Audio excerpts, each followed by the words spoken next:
Ladies and gentlemen, my name is Mr. Pillow, and I am pleased and honored to welcome you to the Awesomenauts Rumble Grand Finals stream. We have come a long way since we began on October 8th, announced at the beginning of September, and now we are finally here 1 week away from Christmas as the culmination of the last tournament of 2016 unfolds. Joining me today is the wonderful, the legend, the Wizard of Oz. How you doing, Oz? What's up, man? How's it going, Mr. Pillow? Sorry to everybody to rudely introduce my bald head first and then myself, but here I am. Thank you for having me, Mr. Pillow. I'm really excited for the grand final stream, and we have some really cool matches. So we want to go straight into that, but I think you have a few things to say beforehand? Yeah, I absolutely do. To give everyone a recap of where we are, we have 3 teams left.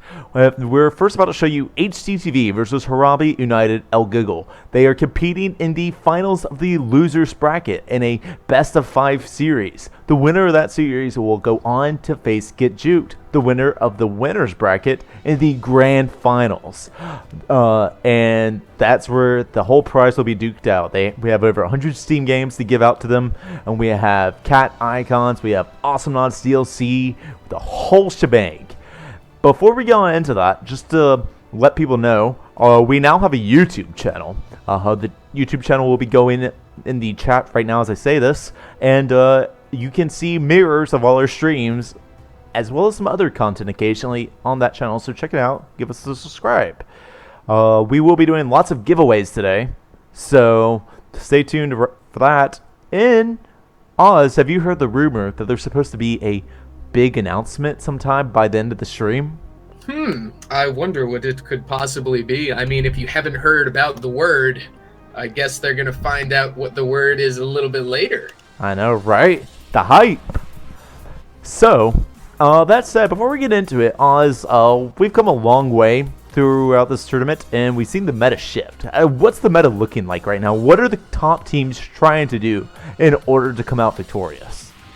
Well, a lot of teams have been going with this kind of CC-focused foundation where they engage with an initial CC and they just capitalize on that. They're not going to bait out abilities as much. They just want to get the kill quickly, get out, get back to clearing, do what they can when they can, and just make sure that they're pushing at all times. You know, as far as the meta kind of switching up, I've seen a lot of Jimmies, but I'm not really sure how it kind of plays into effect with team dynamics. Jimmy is one of those characters that is extremely strong, potentially considered one of the best tanks in the game right now, and he's just capable of doing so much. He's a CC machine with that knockback. A lot of people say it's very inconsistent, but you know, you just have to look at what Jimmy's doing, make sure you don't get caught in the jump on the knockback, because that's where a lot of people fail. They look up and they jump at the same time that Jimmy's jumping, and they get pushed back into the turret. So I've seen a lot of Jimmies. I want to kind of say the meta has kind of shifted towards the tank meta, one-not wonders, such as Clunk. But teams have proven me wrong time and time again, and I'm interested to see how HDTV is going to take on Harambe. Well, with that said, let's find out. We're going to go over to the draft screen now, and what we see is it's Team 1 HDTV, Team 2 Harambe United Elegiggle. I'm going to go ahead and tell you guys in the chat right now. Tell us who you think is going to win. HDTV is the red team. Harambe is the blue team. Just type it into the chat, red or blue, who you think will win. One of you guys that guesses correctly will be eligible for a giveaway after the match. You have until the scene transitions to the Awesomenauts gameplay itself to get your guess in. Oz, why don't you take us through the draft? Of course, and as you said, HDTV is going to be Team 1 on top, and they are going to get the first ban, and they decide to ban out Spike and Vinny, followed by the double ban on Harambe United being Scoop and Sentry. The second ban for HDTV is going to be Swiggins, and their first pick is going to be Ayla. Ayla on Sirona, excuse me, I'm sorry, we should have discussed that first. Sirona is going to be the map. But going back to that Ayla pick, Ayla on Sirona, a lot of mobility. They got Ayla pick. The first 2 picks for Harambe are going to be Skoldir and Rocco. Very nice combination. The final, or excuse me, the next 2 picks for HDTV are also going, or I should say first pick, is going to be Froggy, and the last ban is going to be Genji. Followed by the final ban for Harambe being Penny, and the last pick for HDTV being Leon. Last pick for Harambe being Jimmy. We just discussed Jimmy a little bit. Pillow, what do you think's going to happen? Well, what I'm seeing is HDTV has a pretty traditional dive comp. They have a comp that goes in, picks up a frag, and gets out. You see that 2,000 damage nuking that Frog and Leon together do so well. And the tongue and the splash dash just keeping someone just shut down for a second, more than long enough to insta-give them. While Harambe United Elegiggle was running more of a brawly comp. Their biggest hurdle is to get past that initial wave of all the damage and burst that HDTV is going to be dishing out. And if they can make it past that, they can win a team fight because they'll have the Vengeance going. They're going to have Scolder keeping everyone locked in place. They're going to have Jimmy. Like, these are knots that keep going. They don't just, like, do some damage and leave and wait till their cooldowns are reset. No, they're pretty much in it to win it when they team fight. The thing is, though, you know, I say all he has to do is survive that initial wave of burst. Easier said than done. Easier said than done. You know, Isla can still kind of go back in for HDTV, though it's difficult, I think, considering the comps and all the displacement that she will have to deal with. That said, you're still talking, you know, Splash Dash, Tornado, Tongue, Evil Eye, and a little bit of Rage. That's over 3,500 damage right there. That's a KO on anyone, including Jimmy. And even he's building some of his shield upgrades. He is still insta-gived. Same with Scolder. Same with Rocco is like insta-gived at any moment of this game. Rocco is going to have to stay so far behind his teammates and use them as such safe protection that it's going to be very risky for him to be aggressive against this comp, especially if that Frog picks up Arbe, which is the upgrade on Froggy G that makes his Tornado reflect any projectiles for 1 second, since all Rocco has to attack with is projectiles. Oz, how does HDTV need to play the initial team fights? Should they constantly be prowling the map looking for frags, or are we gonna see Hugh in more control of the map? You know, I can see it going back and forth. One big thing is that HDTV needs to examine the cooldowns of Hugh, and they need to make sure that they don't catch that Rocco when he has Vengeance available, and they don't catch that Jimmy when he has his rockets as well as his dash available. So they really need to watch out and maybe count the cooldowns, but that's a very, very burst-centric comp, as you stated earlier, and for Hugh to be able to survive that and counter-engage is going to be really tough. So I think HDTV is just going to count those cooldowns, get in there, deal as much damage as they can, and basically follow and coincide with what you stated, and then Hugh just has to counter-engage on that and hopefully pick something off when they're all off cooldowns. Indeed. Well, if you don't have anything else to add, I think I'm ready to get into the gameplay. I am ready as well. I'm at 10 seconds. Give me a countdown and let's get started. All right. 10 seconds. 3, 2, 1, and we're off. On the red side of things, we have Badass Ketchup playing your Froggy G. We have Pushkin playing your Isla, and we have YOLO playing your Leon the Chameleon. On the right side of things, we have Edster playing the Scolder. We have Jazz123C playing your Rocco, and Sam playing your Jimmy and Deluxe 5000. And we are off. It's going to already be a big engagement coming out. Sam's going to be doing quite a bit of damage. Okay, not big. What do I know? You know, Edster going to get Evil-Eyed off the jump pad, and we see a bunch of fishing going out right now. Oh, it looks like mid's a little bit more in favor of Hugh, but it's pretty back and forth. How's the first blood going to happen, in your opinion, Oz?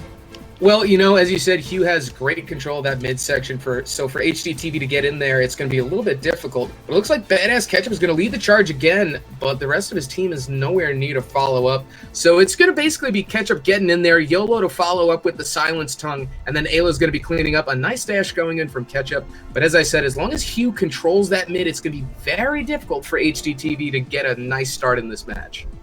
Indeed. And looking at everything, I see an interesting build that's on YOLO. It's Tongue going to stage a backstab. What would be the thought process of going tongue and backstab this early in the game? Well, it's going to be one of those engages where you have Ketchup going in first, and the Leon is going to be used as a secondary follow-up engage, to kind of secure those kills for the Ayla, bring them back close in. So he's going to try to deal as much damage as he can in such a short amount of time.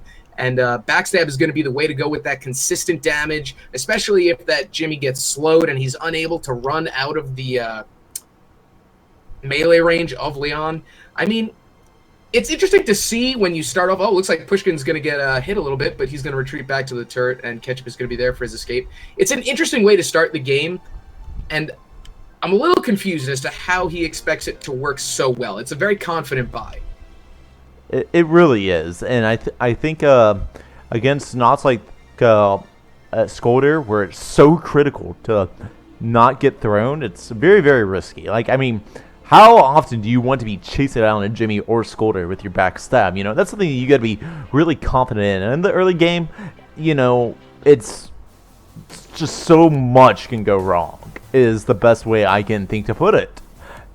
I would agree. I mean, the snowball upgrade, it could be one of those upgrades that snowballs, or it could be one of those upgrades that pushes a snowball against him. It's that kind of double-edged sword where you're sacrificing your early game invis, but you're also picking up the extra damage. So where the trade-off kind of lies is that if you can get that sustained damage and Ketchup hits those initial dashes and you get that tongue in, Pushkin's going to have a very, very easy time picking up.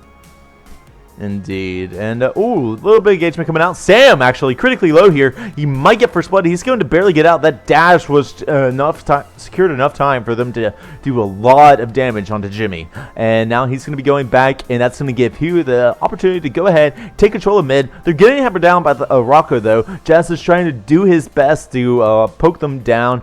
We have the SKB on Pushkin, giving him the sustain he needs to fight against the poke. And now Badass Ketchup might be in a bad spot here. He has no splash dash. It's going to be another second. He gets it just in time, though. Looking for the arrow, and it's going to be a miss. Barely landing to his right side. He's going to pick up the health, go back in, and Pushkin and Yellow will be defending against the wave clear. That was an incredibly close call. He was just waiting there, doing that little jukey thing that Froggy G's do, where they're like, I just need another second or two to get my splash dash in. Please let me survive. And Edster going to get tongued out, going to go down to half, and see if he can do a retaliation throw in return. Not going to be happening. That got pretty intense for a second, pretty scary. What particularly do you think Hugh did wrong to not pick up that first blood? Well, they were scattered a little bit, and their target prioritization was a little messed up. But a nice dash coming in from Ketchup. It looks like mid is going to be fought for control of, and both teams are going to retreat a little bit. And HDTV going to take control of mid for, I think, the second time in the game so far. That's a lot of mid control for Hugh, especially when you consider this game's only been going on for 2.5 minutes. No turrets have been touched yet. But just going back to what you were talking about earlier, their target prioritization was a little bit jacked up. They saw two people who were very low, that being YOLO and Ketchup, and they couldn't decide on a target to pounce on. And that half a second of hesitation is what allowed him to escape. Indeed. And it just the way that the arrow missed at the end too, that was like their last second chance, and it was kind of a lob shot, kind of hard to make those, that when you're using the maximum range of the lob shot, a precision shot. But that was the last bit of damage needed. We're going to see a charge come out. No one going to really come out. Saw Badass. He tried to do a little retaliation splash dash. He tried a triangle dash back to his left to cancel out the charge, but they actually both missed each other completely, so nothing really came out of it. One of the things that's going to be really important here is who controls mid longer, because controlling the map on Serona is more important than any other map. It's the worst map to try and stall on, because the worm. You can use the worm to farm your own droids and deny the opponent of solar and XP while increasing your XP balance. Oh, Pushkin going to be going in very hard, getting greedy. So focus in onto Sam. He's going to be getting out 2 bars, and HDTV is coming in to make sure that Pushkin can get out. He's still there pretty low, and now he's actually by himself. He might be first blood. There's a punch there, but the stun on Edster is going to save him. Now Badass Ketchup in a bad spot. Jazz is trying to track him. He's going to track him off the jump pad at the ceiling to get the first blood at 6 minutes and 12 seconds. Now Sam is in a bad spot. He's going to get tongued across, but Jazz is there to cover him. Now he might be overextended. He can get a kill in yellow if he tracks perfectly, but they're going in one at a time. That Miss Evil Eye is going to make sure that Jazz lives. And it was very, very good bait and swap that they did to try and turn that into a 1-for-1 on HDTV's part, even if ultimately that they did not get it. That was some really nice series of counter initiations that we saw coming out there, Oz. We saw counter initiation from Jazz coming out for Sam. Then we saw counter initiation from Leon and from Isla coming out on HDTV's side. Well, you know, it started out in another kill coming out for Hugh. That's going to be the second kill of the game, as they will push their lead up to 2-0 and a 1-level lead. Pushkin is going to be forced to retreat, but not without the entirety of Hugh chasing him. But it all started off with Pushkin getting caught out of position up top in the creep section of Hugh. And that in turn forced Pushkin to get, not Pushkin, excuse me. That in turn forced Ketchup to come up and save him with the dash, thus wasting his dash on a save instead of a kill. And from that point on, YOLO was a little bit late on the engagement, so the entirety of Hugh was very good with their targeting and their tracking on that. Jazz going to pick up the kill up in the air on Ketchup to start off the game with the first blood.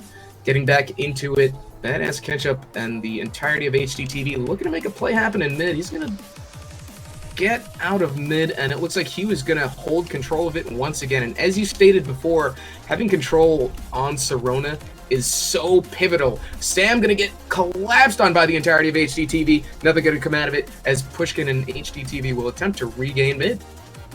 See, kind of interesting builds coming out. They're not really... HDTV, I don't feel like it's kind of going through the items that they need. We see full backstab out on the Leon. No silence, no clones. We see clocks coming out on the Froggy G. We see Evil Eye damage. That's going to have to wait a second. Sam going to get rage on, but he's going to charge them back. Edster incredibly low. Now the Vengeance Rocco is here to clean up. Picks up the frag on Pushkin, making him 3-0 at this point.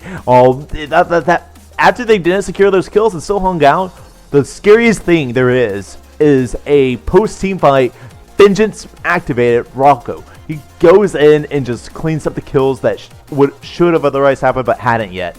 And that's what we just saw. If you don't secure those kills when there's a Rocco on the other team primed and ready to go, you gotta get out. You cannot stay, or you will be tracked down like that. And I really got to hand it up for Jazz. He's playing an excellent Rocco, especially with his zoning game right now, allowing Edster and Sam to take the brunt end of things and coming in for cleanups just like he should be. Ketchup going to get caught out of position, but he is a frog, and he can be nimble. He can be quick. He will survive. Jimmy's limbo stick, I don't know. YOLO going to get caught up in the air. Jazz not going to land his precision shot, and we go back to clearing and fighting for control of mid. And one thing that I would like to discuss is the Spartan syndrome that a lot of teams... Oh, but before that, YOLO going to get caught by an excellent dash from Sam into the turret, and that is going to bring their lead up 4-0. Ketchup trying to make something out of nothing here, getting caught in a 2v1, but he will retreat back. And I did want to discuss something called the Spartan syndrome, which is basically a teammate of yours dies and you feel the need to try to get vengeance and, you know, pick up another kill, but in turn you wind up dying as well and just allowing the snowball to further roll, basically. So a lot of these teams in the upper leagues don't have that, but people really need to pay attention to that, and it looks like Pushkin is going to get picked up by Sam again. A nice dash, and the fight for mid continues as Ketchup is going to be caught on the turret side of Hugh, but will dash out underneath the worm to survive. Indeed, and critically low kills there. One of the things that I think you kind of saw right there, when those people got out so low, is that the only kind of way to lock someone down from a distance on the blue side of things is the actually let's have to wait. Yellow's gonna tongue Sam, and he's gonna get charged back as punishment. Now they're both incredibly low. Yellow's gonna get taken out right by the turret, but not before he can finish sorting Edster. Now Sam's gonna catch Badass Ketchup. He's getting additionally greedy. That right there is exactly what you're talking about. That was Spartan exactly syndrome. What I just spoke about. 100%. I think, you know, there's a difference between realizing that you can clean up and just getting greedy, and I think that's what we just saw there. Oh, nice and tracking coming out from Jazz. He's just going to kind of run back and kite with his arrows as Isla tries to go in and see if he can get something happens. And then because of that, he takes no damage. Isla goes to less than half HP. She's held back up, though. She's going to go in, poke Esther with the Evil Eye. And yeah, we don't really see that much damage coming out on the red side of things. For example, look at the Froggy G. We got clogs, we got range, we got piercing, we got boots.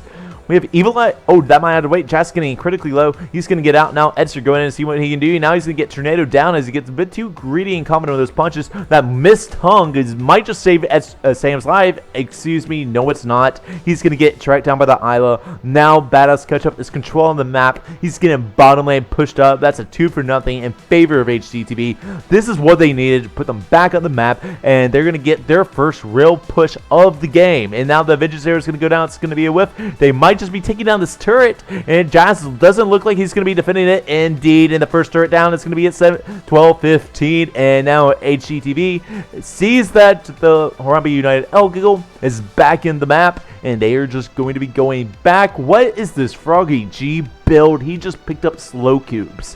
What is he going for now? Because I'm very confused.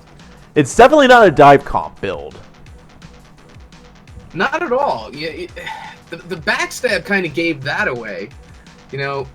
But I think Ketchup's just trying to be annoying at this point and just allow them to burn their abilities. I think that's exactly what this build is for. It's for cleanup and just baiting abilities. Because he's got the clocks. He's going to be able to juke him out. A nice Evil Eye tongue combination from Pushkin and YOLO on Sam. He's going to be forced to retreat back.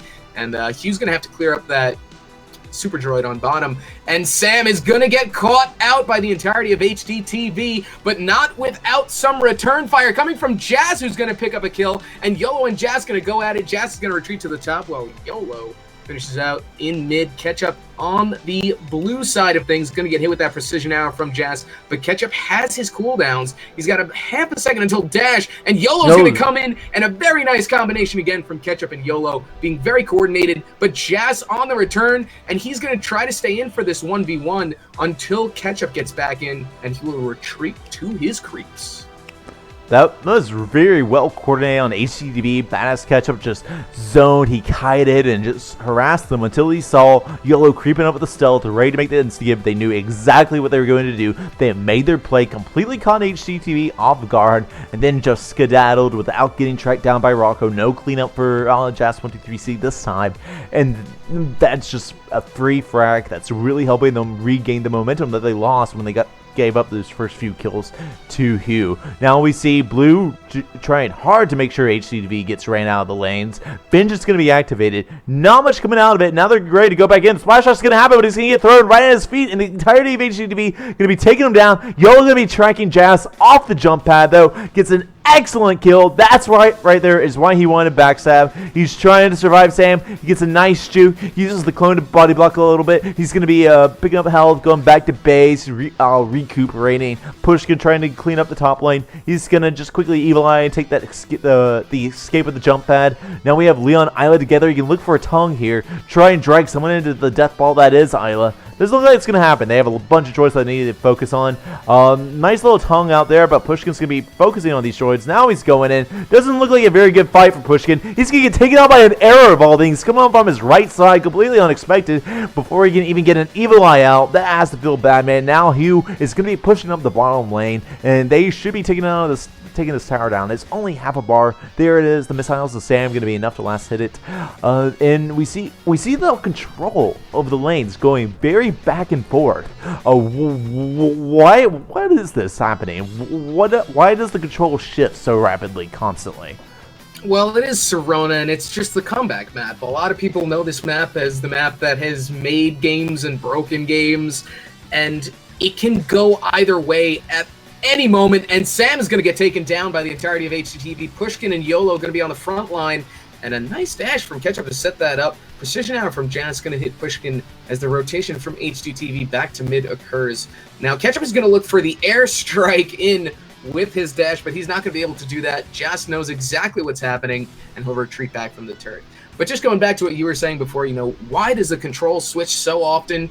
And once those respawn timers get up there, once we reach late game, and I do believe we have reached that point 16 minutes in, or 16 minutes and a quarter in, it's just the respawn timers. YOLO is actually going to get caught out, and Edster, an excellent play on Edster's part, predicting the lip jump and just being there just in case Jas didn't pick up the kill. And now it's going to be a 2v3 situation. Hugh knows this. They're going to be forcing these lanes in, trying to get those pushes and picking up another kill. A precision arrow from Jas going to hit Pushkin once again, but the respawn timer of YOLO is about up, and he will be back in map shortly. Indeed, and I see an interesting upgrade being picked up on the Rocco. A little bit of a whiff splash dash there coming out from Bedev's Ketchup, but he is picked up very early Volpe Bowstring, which increases the slow of vengeance. This is going to have to wait. Edster going to be getting caught out here. YOLO looking for the track. He's going to be able to manage to get it. Brings him in. He gets thrown into the jump out of the last second. In the meantime, you see Sam and Jas duking it out. YOLO's going to go back down right as Jas goes back up. That has to feel a little bit bad. And ultimately, not much going to happen. Oh, Pushkin getting caught out. And he gets charged right into the barrier. Jas comes in to get a few auto attacks in, a precision shot to secure that kill. Turning that into 1-for-1. Pushkin just a little bit overcommitted, out of position, not very good. And now we see control of the map going to be being retained with you, even though Basket was doing his best to contest it. As Sam gets stinkier, these splash dashes are going to be less and less and less. Now we see them all going in and just kind of a little bit of footsie knots. I think Hugh's about to go in very hard here. He's going to find the snare quick. He's going to find the throw. Baz kept getting beat up. It looks like Jas is trying to track him, but he's not going to be able to do it. Now he's less than half. He is in a pretty risky spot here, but they are going to whip some abilities. Jas is going to be getting out at just a little bit of HP. Now it's Baz Ketchup. He might be going down to DOT right now, and he is going to barely survive the throw. That region and pills meaning a lot right now. Pushing, getting thrown, getting punched, going down to half. This has like been a solid minute straight of Hugh just constantly attacking and not missing a single ability, and that's significant because now they have huge control of mid. They're setting up push without kills, and they are just pushing HDTV further and further back in lane, and we're probably about to see this top turret taken out. Yeah, and one thing that I saw, HDTV seemed to gain some momentum back, but it looks like Pushkin's going to fight. YOLO going to get caught in between a rock and a hard place and picked up between Sam and Edster, and Pushkin going to be on the run from all that is Harambe chasing down the small child that is Ayla, and back to the turret. But what seemed to happen on HDTV's end where they lost all this momentum all of a sudden and just keep losing map control? How did that happen? To be honest, I've seen a lot of push abilities come out recently. I've seen missed splash dashes, missed tongues, missed evil eyes, and everything from Hugh has been on point. They haven't been missing, and so it's just coming down to them being better mechanically right now. And at the end of the day, if you're getting hampered down HP wise and no one else is, then what's going to happen? They're going in for the big flank, but their targets are differentiated. We see the Frog going on the Jimmy, and we saw the Leon going on the Rocco, and now with the Isla tries to clean up, she's going to be able to get them all low, but not be able to find the frag, so she's going to be taken out in a 1-for-0. They're still good. They have sustain. They're building back up their HP. Isla would have been able to pick up that frag if they had focused the same target. If they had both hit Jimmy or both hit Rocco, that would have gone in HDTV's favor, but because they did not focus the same target, it went in Hugh's favor. And that goes back to, again, what I'm saying, just better mechanics coming out from Hugh. We're going to see Baz Ketchup. He's getting caught out. He'll be going down here as the throw with the barrage of stun punches comes out from the Edster. And now we're going to see another push coming out from Hugh. This back turret might be going down at 20 minutes, 7 seconds. They have base exposure, ladies and gentlemen. Rocco's sitting there with 800 solar, ready to just turn it into a machine the next time he goes back, but he might not need to. This base is at 50%. What can HDTV do right now? Hope and pray that Harambe does not win, and it looks like that is not on the agenda, as Hugh is going to pick up another kill, and I think that's going to close out this game. That base is at 2 bars. YOLO just got taken out. 3v1 against a Frog who's defending, and that, my friends, is going to be GG as Harambe takes game 1. Man, HDTV had such a nice comeback in the mid game. They were able to retain control of mid, and they were able to take that bottom turret, but Harambe, oh my goodness, the tanking from Edster and Sam, my dear, just allowed Jas to go Harambe, literally. He went Harambe. He was taking people out. And, man, I gotta say, that's a very strong comp. And I think tank meta has been proven just by that. You know, as long as you can counter-engage, you can come back. But, you know, could that have gone any differently for HDTV, Pillow? I mean, it could have. There are times, again, the beginning of their decline wasn't like core upgrades getting picked up by Hugh. I insist. They just started to play better. And we saw HDTV missing. And, okay, when you have two Nauts contesting mid, one of them hits their abilities and puts the other at half HP, and the other misses their abilities and doesn't scratch the other guy. So you have two people on cooldown, one full HP, one half HP. Who gets forced out of mid? It's the team that missed, the one that's half HP. And we saw that happen in HDTV constantly for a good minute or two, and we saw top turret get taken off without that, just off that. You saw Hugh completely set up push on the back lane without getting fragged. And then when HDTV made their big counterplay, and as I said, they didn't focus the same target, which turned out to be very significant. That was like the final nail in their coffin that just put Hugh straight into a path of victory unless HDTV managed to pull some insane gameplay out of their pocket, basically. Yeah, you know, it really did come down to the counter engage, as you said beforehand, and he was able to pull it off every single time. Edster was able to land that snare quake and tie down Ketchup, and after Ketchup used his dash, he was basically SOL. You know, there were a few fights that I noticed YOLO could have been in a little bit of a better position for the kills to get picked up. I think around the 17-minute mark, Ketchup was basically getting them all down to less than a quarter HP, and YOLO was back by the turret. So there were a few times the team fights could have been executed a little differently that would have helped out in those team fights.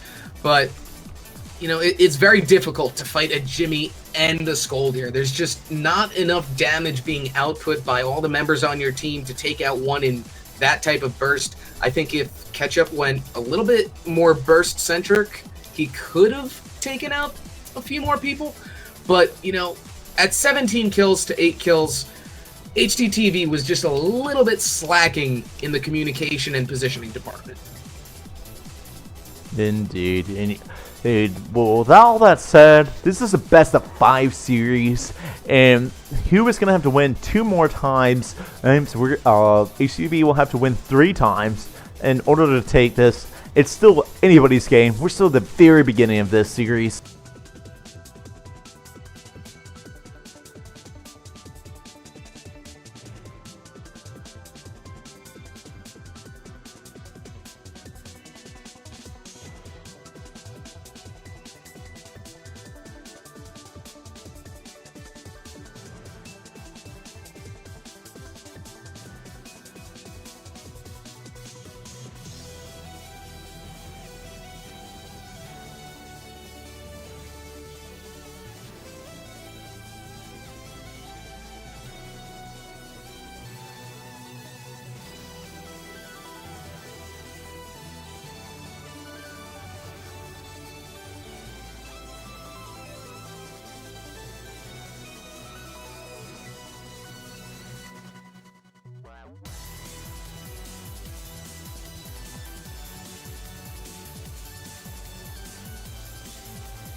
Ladies and gentlemen, welcome back to the Awesomenauts Rumble Grand Finals. We are currently in the semifinals.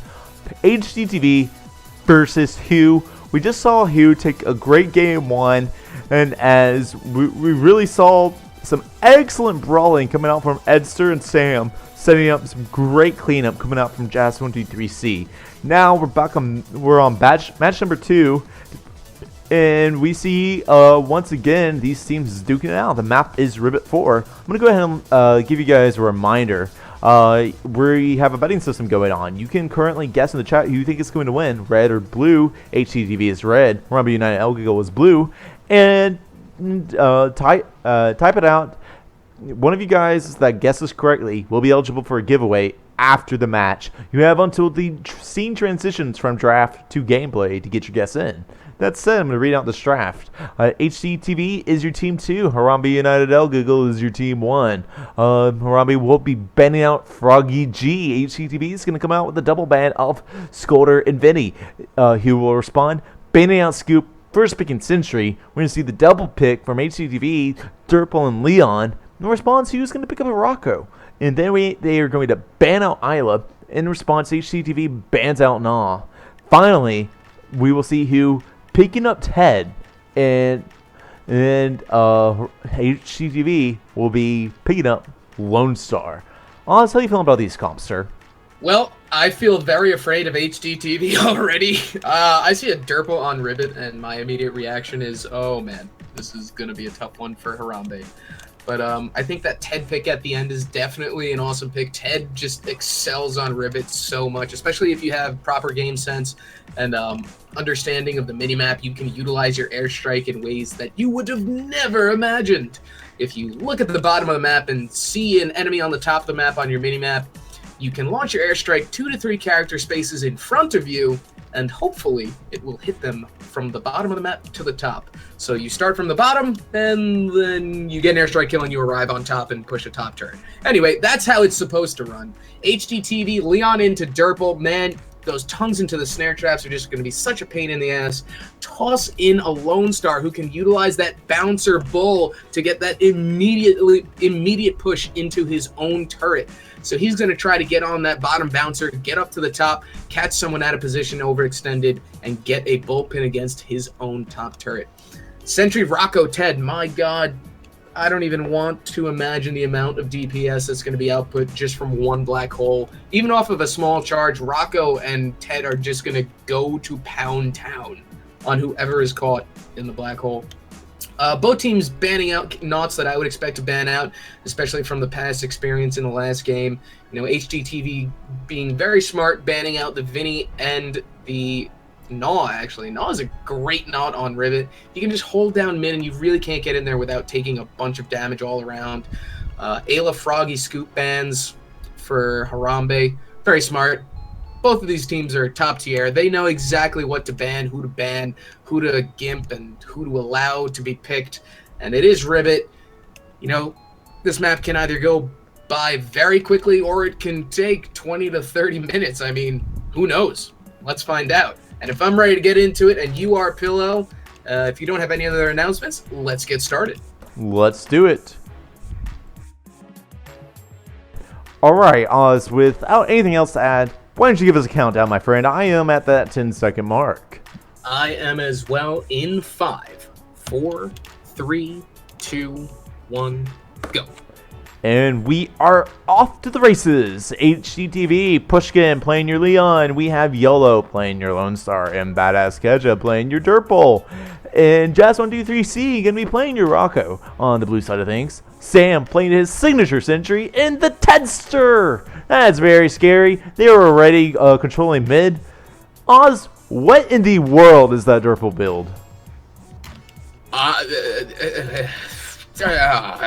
Sorry, I just confused me a lot. Split personality cat in combination with fat cat.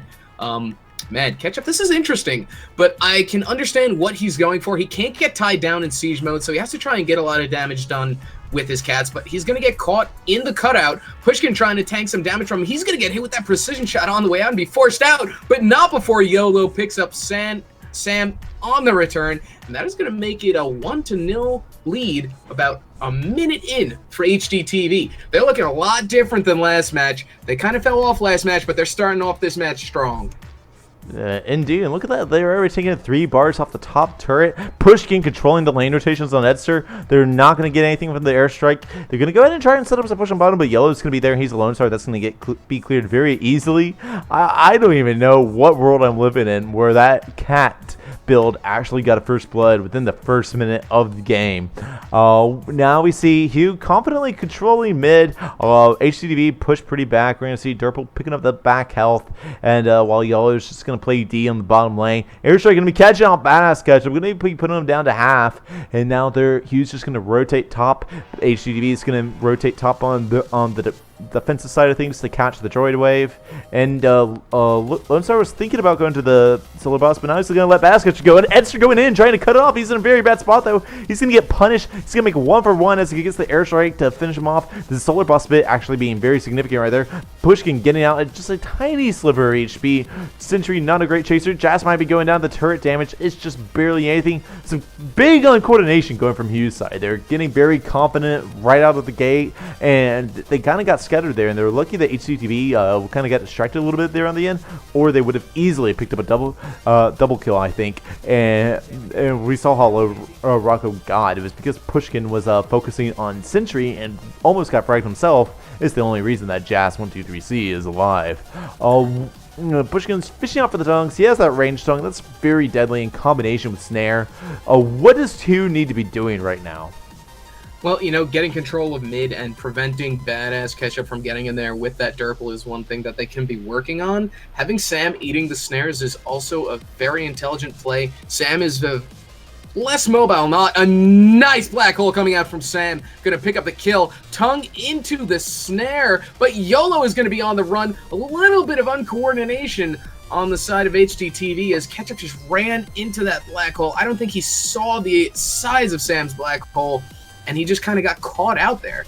But, a nice push in favor of Hugh. And going back to that Solar Boss fight before, Hugh actually came out on top of that. Even though they forfeited the 1-for-1, they were still able to regain mid control and pick up HDTV's Solar Boss, which allows them to have this 1 level advantage as well as 20 solar advantage.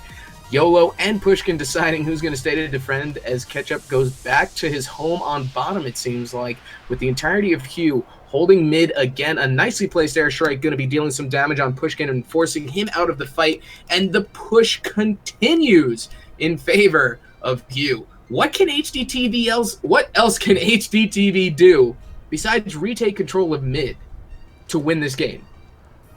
Well, they got to look for the tongue and the snare combo. That's kind of the meat and cheese of their whole strategy. And I think that if they can actually control that and kind of zone blue team off, Yellow is the sort of knot that kind of just you get the space for him to breathe, and he's just going to throw bullets at the turrets. They're going back in for the Solar Boss. This is 2 times in a row, and they're going to take out Yellow, take out the Solar Boss, get Badass Ketchup, and push in the Black Hole. They're going to be going out at very low HP every time. I think Hugh is more focused on timing HDTV's Solar Boss than they are their own. I don't think they've even taken their own once yet, and that's twice in a row. They've just made that completely go in favor. Now Edster's going after his own Solar Boss, and that was just some insane gameplay, some insane coordination and confidence coming out from Harambe United Elegiggle.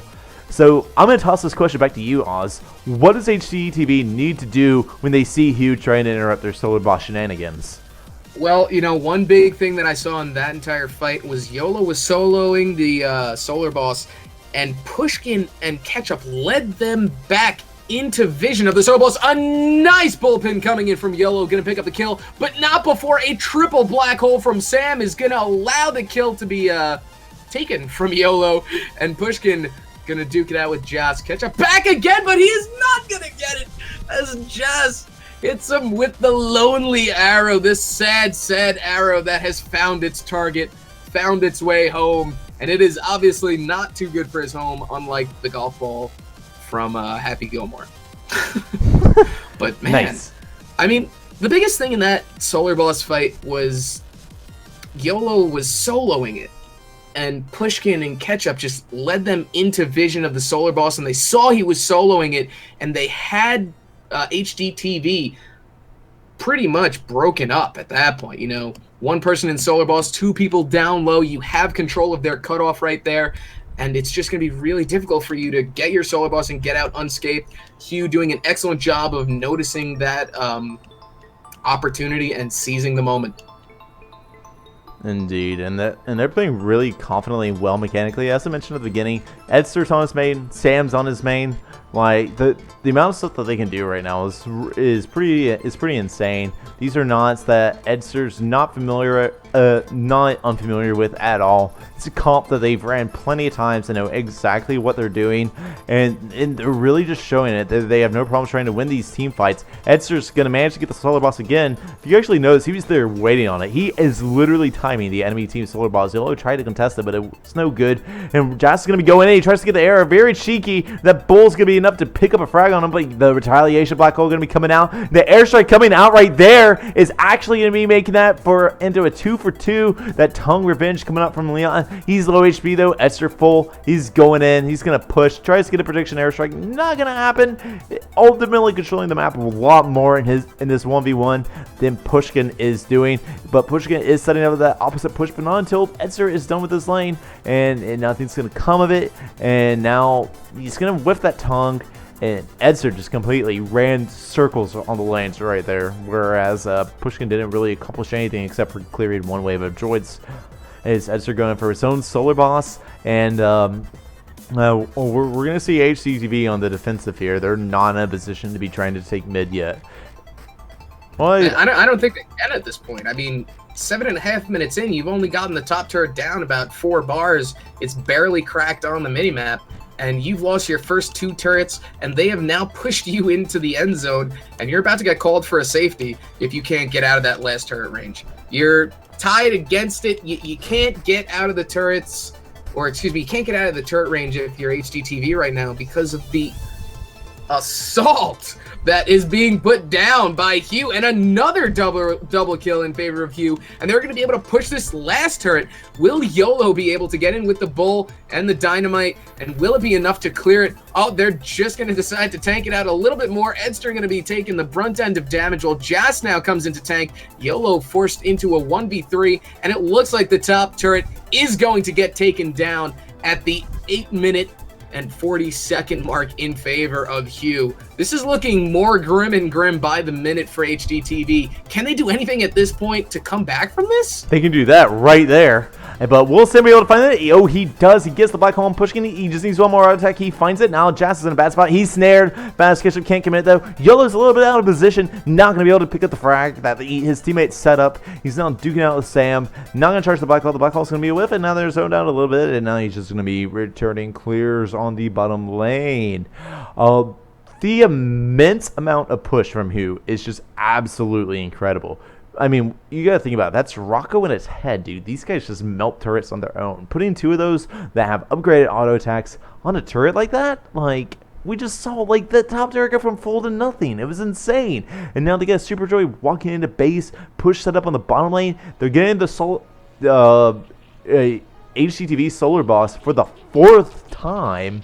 Just all around madness. The map control going out from Hugh this round is airtight. They are not letting HDTV breathe. Anytime HDTV tries to do anything, they completely interrupt it, while all of their own plays go completely smooth and uninterrupted. Black hole on Badass Ketchup right in front of the base, going to leave him with 1 HP. He's going to have to go and heal up, and now Edster covering for Sam, going to give the stun. That was great. He teleports at the last moment back into their base to get the decoy to help Edster frag Pushkin, then gets the black hole flank on Badass Ketchup, once again leaving Lone Star in a 1v3 scenario. Last time he was in this exact position, they lost the turret, and this time the structure he's defending doesn't even have DPS that's helping him defend it. We see the droids getting completely erased. Maybe he can go for a bull into that back turret right there. Push can go ahead and lead the assault, but I don't think he's going to make it in time. He's got the bullpen, but that's it. 10 minutes and 43 seconds. Game 2 goes to Harambe United Elegiggle.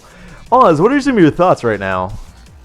Man, I have a bunch of thoughts on that match, but it all came down to position again. There were so many times where YOLO was not with the rest of his team, or the rest of his team was doing something and he was doing something else, and it goes back to that 4-minute and 20-second mark, no pun intended. All of you Twitch chat tryhards in there. Yeah, back at the 4-minute and around 15 to 20 second mark, you can visibly see that YOLO was alone in the Solar Boss, and Pushkin, as well as Ketchup, led them into vision of Solar Boss, which is exactly how that broke down. Once they saw that it was only a solo Lone Star and the three of them were already in the cutoff and had the cutoff secured, they just pushed in. They took commanding control of that Solar Boss, were able to pick up the kill and get a turret out of it. YOLO, it's hard to play a Lone Star against that type of push, where it's just an onslaught.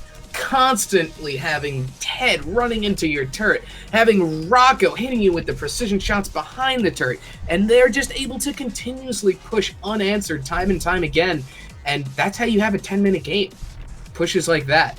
Derpal Cat build on Ribbit, it's a little interesting. I'm not a fan of it. I think that he could have won snares a lot earlier, and the snares could have allowed his team to survive a lot more often, especially with the combination that they have and the synergy between Derpal and Leon and Lone Star. You having the capabilities of bowling your opponents into snares as well as tonguing them into snares is very, very strong. And you should be taking advantage of that when you can. But, when you're facing a team that's at this tier, it's hard to take advantage of that because they make mistakes very seldom. And you have to punish them on their mistakes, or you're just going to get continuously assaulted and picked off one by one. And dude, I honestly can't add anything else to that. I think you nailed it. And with that in mind, we're going to take a short break as we go into Game 3 of Harambe versus United Elegiggle. Oh, I just messed that up. As we go into Harambe United Elegiggle versus HDTV Game 3. HDTV 3 must win the next 3 games in a row without dropping a single match in order to win this. We will be right back, my friends.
And welcome back, everybody, to the grand final stream of Awesomenauts Rumble. I am accompanied by the wonderful Mr. Pillow. I think he's above me. Everybody say hello to Mr. Pillow. And we just observed Hugh take away Game 2 on Ribbit with the nasty comp.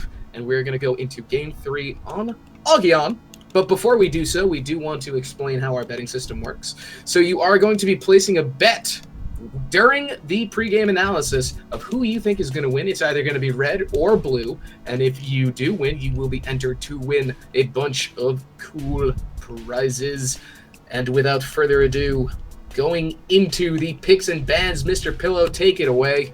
All right, we have HDTV is back on Team 1. Hugh is back on Team 2. HDTV is going to be opening up with a ban of Leon. Hugh's going to be responding with a ban of Scoop and Sentry. In response, HDTV is going to go ahead, ban out Swiggins, and pick up Scolder. Not that I haven't really typically be seen played by HDTV in the past. Historically, I never really seen them go Scolder comp, so that'll be interesting. And he was going to go Benny and Froggy G.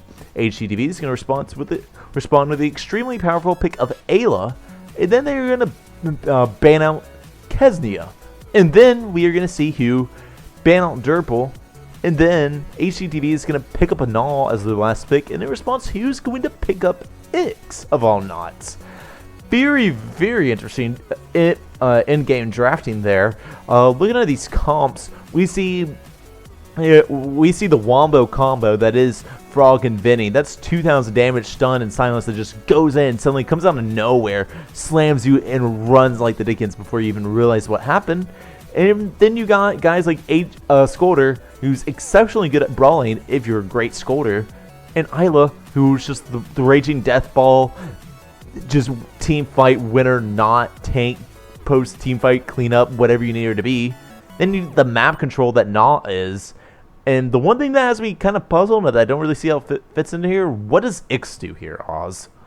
Ix is probably one of the most important knots on this team. Ix is the character that's going to set up kills for the Frog and Vinny. He's going to be the one that's going to be tanking the damage in the front line with his invincibility frames, while also removing opponents essentially from the battle with his teleport ability. But he's basically going to be looking to get those links and the teleport in front of the turret, followed up by the Frog Dash for the increased stun, and the Vinny Spike Dive. As if it wasn't enough damage to take you out already, the Vinny is going to be there just to secure the kills. Taking a look at HDTV, Na, I absolutely hate it. I hate Na picks, and I'll tell you why. Na is such a good Knot because of his zoning ability. You know, you can't take out an area because Null's got his Weed Nest in there, and unless you catch him off guard where he doesn't have a Weedling that's ready to be placed, you're not going to be able to take out his Weedlings, especially if he has them fertilized with his spit. So you have to nuke out the Weedlings as quickly as possible, fight to get control of the area, all before the Null gets his Weedling back by munching down on the droids.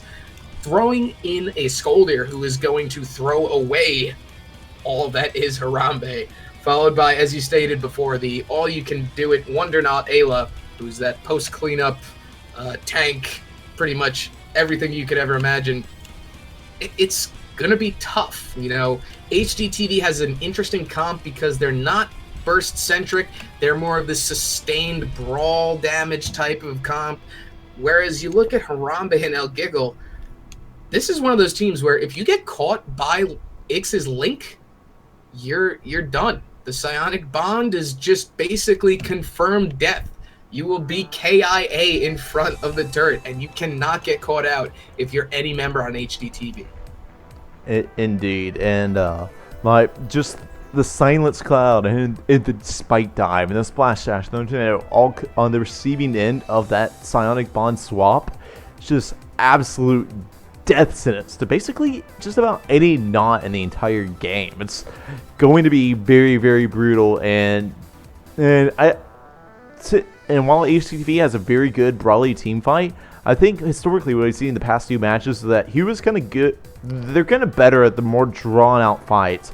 It's actually HDTV that's really been showing that quickly, just collapse on one guy, get him out of the picture, and then go back to doing what you were doing. Harambe's the sort of team that's pretty good at, with enduring a squad or idol that's trying to fight them for 30 seconds at a time. So honestly, I'm gonna have to give it to Hugh. That's how I'm gonna read this one here. All right, I'll mark up 1 for Hugh for you. I'm gonna have to go with HDTV on this one. So we're gonna be a little divided on this on a 1-to-1 as far as who we think is gonna win. But if you are ready and have nothing more to say, I have nothing more to say. Loser buys winner steak. What happened? Winner buys loser steak? Oh, Listen, yeah, something like that. I am a broke college student. It is Christmas time. I can't even afford a McDouble, all right? You're talking about steaks. All right, well, I guess you're just going to have to hope that HDTV pulls through then. Let's get into the gameplay here. All right, Oz, well, if you don't have anything else to add, why don't you give us a countdown, my friend? I'm at the 10-second mark, and we can go into Game 3 of Hugh versus HDTV. I do not have anything else to add. I am ready if you are, and the countdown will begin in 5, 4, 3, 2, 1, go. And we are off on the red side. Badass Ketchup playing your Gnaw. Pushkin once again picking up the Isla. And YOLO 3DTV on the squatter. On the blue side of things, you have Jazz123C on the Froggy G. Edster, he's going to be playing your X. Already swapping them in. Double dive right there. Going to be doing a lot of damage. And you're going to have in First Blood going to actually be coming out from Pushkin onto Edster, punishing him on for that very risky play. Now Hugh is in the very bad side of things. Sam on your Vinny, 1 HP. He's going to be going down. And now Jazz123C is going to be having to run out. He's sticking to DOT, but it's not going to be quite enough. Going to pick up his creeps. That's going to be a double kill right then and there in favor of HDTV. Might they actually be capable of doing this? He's going to go in. He's trying to find the frag. He's got a splash dash ready. Pushkin knows it, but he can find an evil eye if he's very smart. That spit, that's not going to be enough. That was classic, though. I was kind of thinking that Pushkin might be waiting on the jump pad with an evil eye, but they went for the weaker spit. They went for low risk, low reward instead of high risk, high reward, and that is why Jazz123C is still alive. So I guess I would say that what happened there, Oz, is that Ed went for the extremely arrogant initiation right there in front of that turret. Took the turret damage on the way, and then the entirety of blue team overcommitted into HDTV's jungle and paid their lives for it. So, yeah, that's what I think happened. Yeah, that's exactly what happened.